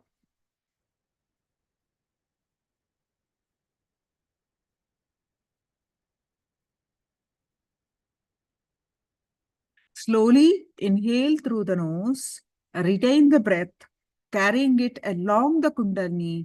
Repeat this pranayama on and off. Inhaling prana through the nose, carrying it along the Kundalini. One should hold it comfortably off and on. This is Sahaja Kumbhaka, narrated by Sri Shiva.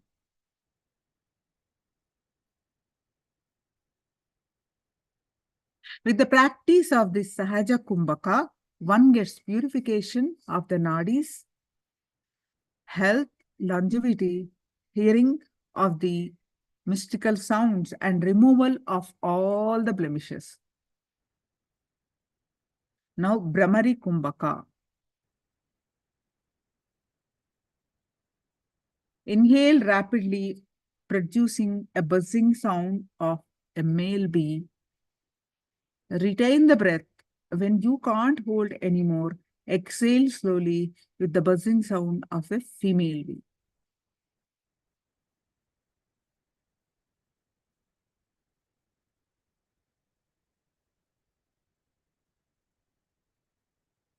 This Pastrika Pranayama produces ecstasy.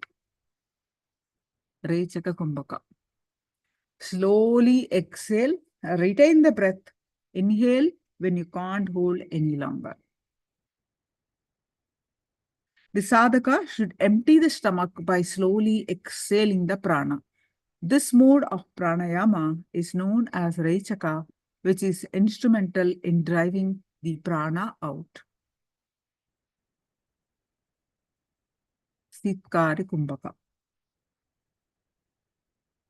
Close your eyes, press your lower teeth with the upper teeth, and open the tips comfortably. Suck air through the gaps in between the teeth with the sound inhale. After inhaling, close the mouth and don't hold the exhale through the nose.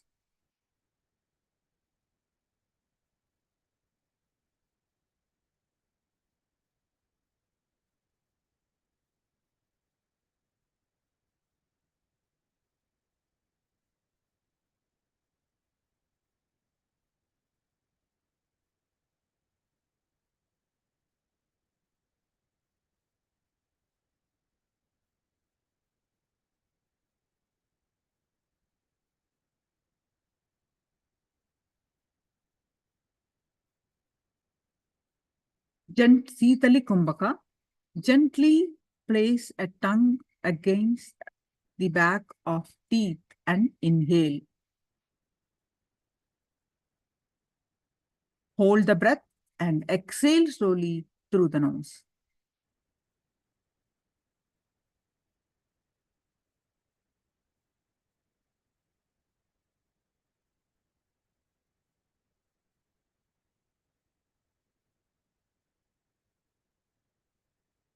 He who always drinks air by inhaling it through the tongue, that yogin will attain immunity from disease and of fatigue and thirst.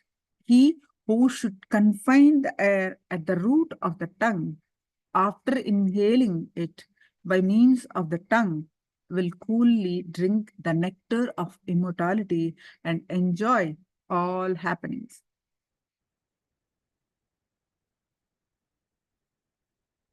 Bastrika Kumbhaka.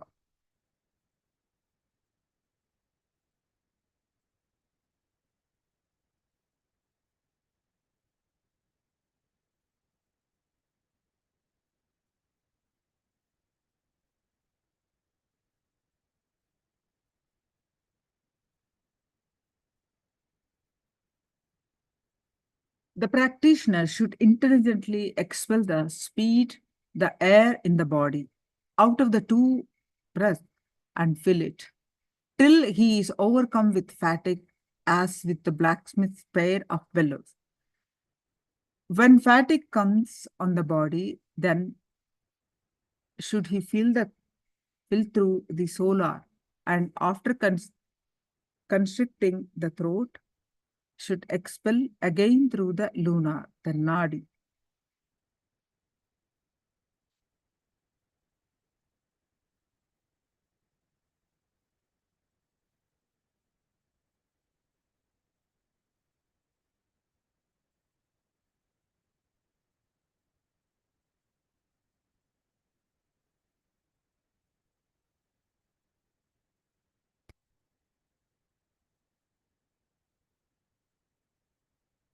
Then everyone, all of you please come in front of camera, and as we are getting ready for the darshan preparation.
So, benefits of the pranayama. The man of clear intellect, after assuming the Padmasana posture and keeping his neck and belly in a line, controlling well the mouth with effort, should expel the vital air through the nose in such a way that it occupies with the noise the cranium from the throat. He should fill in a little air up to the lotus of the heart. He should again expel it before and fill it again and again. Even as the pair of bellows of blackness is blown in quick succession, in the same manner should he cause the air in the body to move slowly until fatigue is experienced by the body. He should expel the air through the solar nadi until the belly becomes filled with the air, lightly holding the middle of the nose with the two forefingers, but not tightly, performing kumbhaka as before. He should expel the air through the ida, and this, which takes away the heat produced in the throat, raises the warmth of the body, kindles the kundalini, is endowed with the good qualities and kills sin, is auspicious and health-giving, destroys the plum, and other obstruction in the interior of the mouth of the Brahmanadi. Breaks through the three kinds of swelling brought about by the operation of the three gunas should be specially performed.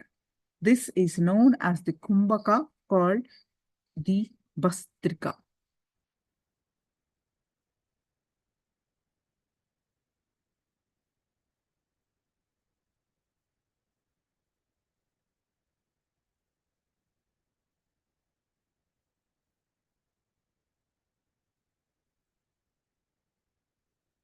Bastrika activates Bastrika Kundali, followed by special practice of Bastrika.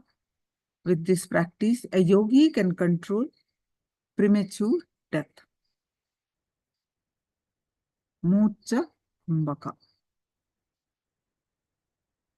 Inhale completely, contract your throat and rest the chin on the chest. Hold the breath. Exhale slowly in this posture itself. You can see that.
Now, let's do the power manifestation before the darshan. Power manifestation of consciousness over matter. So please go ahead and receive powerful cognition from Living Enlightenment book. So then you also get your object of coconut or a round fruit.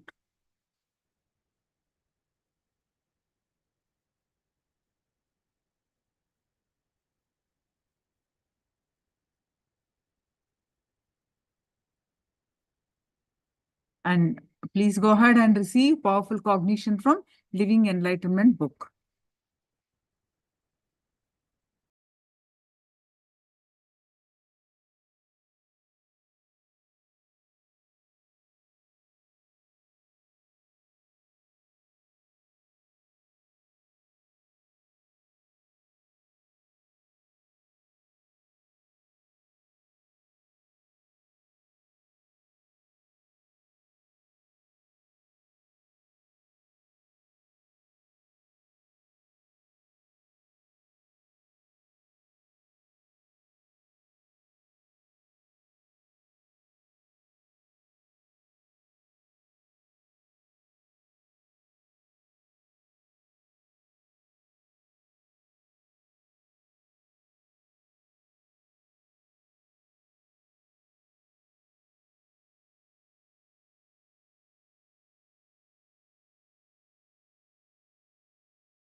Yes, receive powerful cognition from Living Enlightenment book.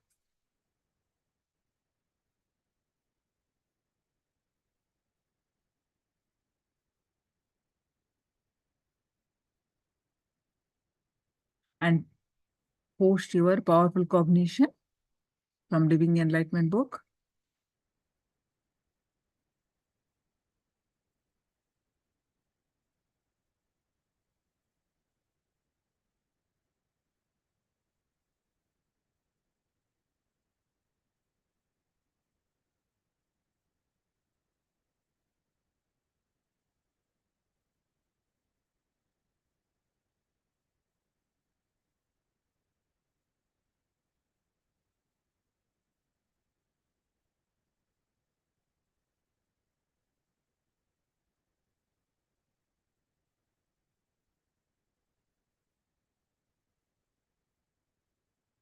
Whatever object you have, you can bring it, a lighter one.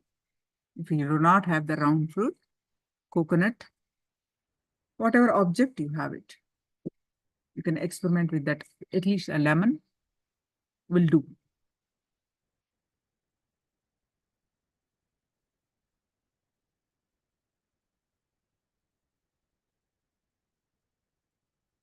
Or a round ball, anything.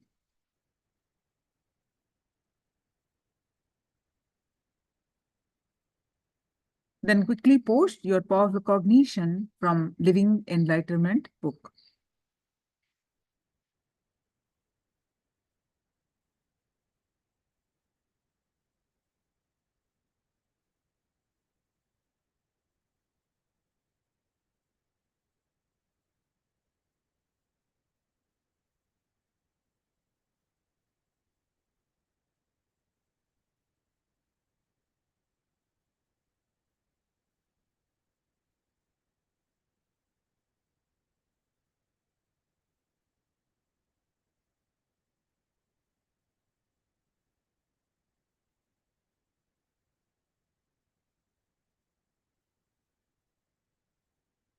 Yes, now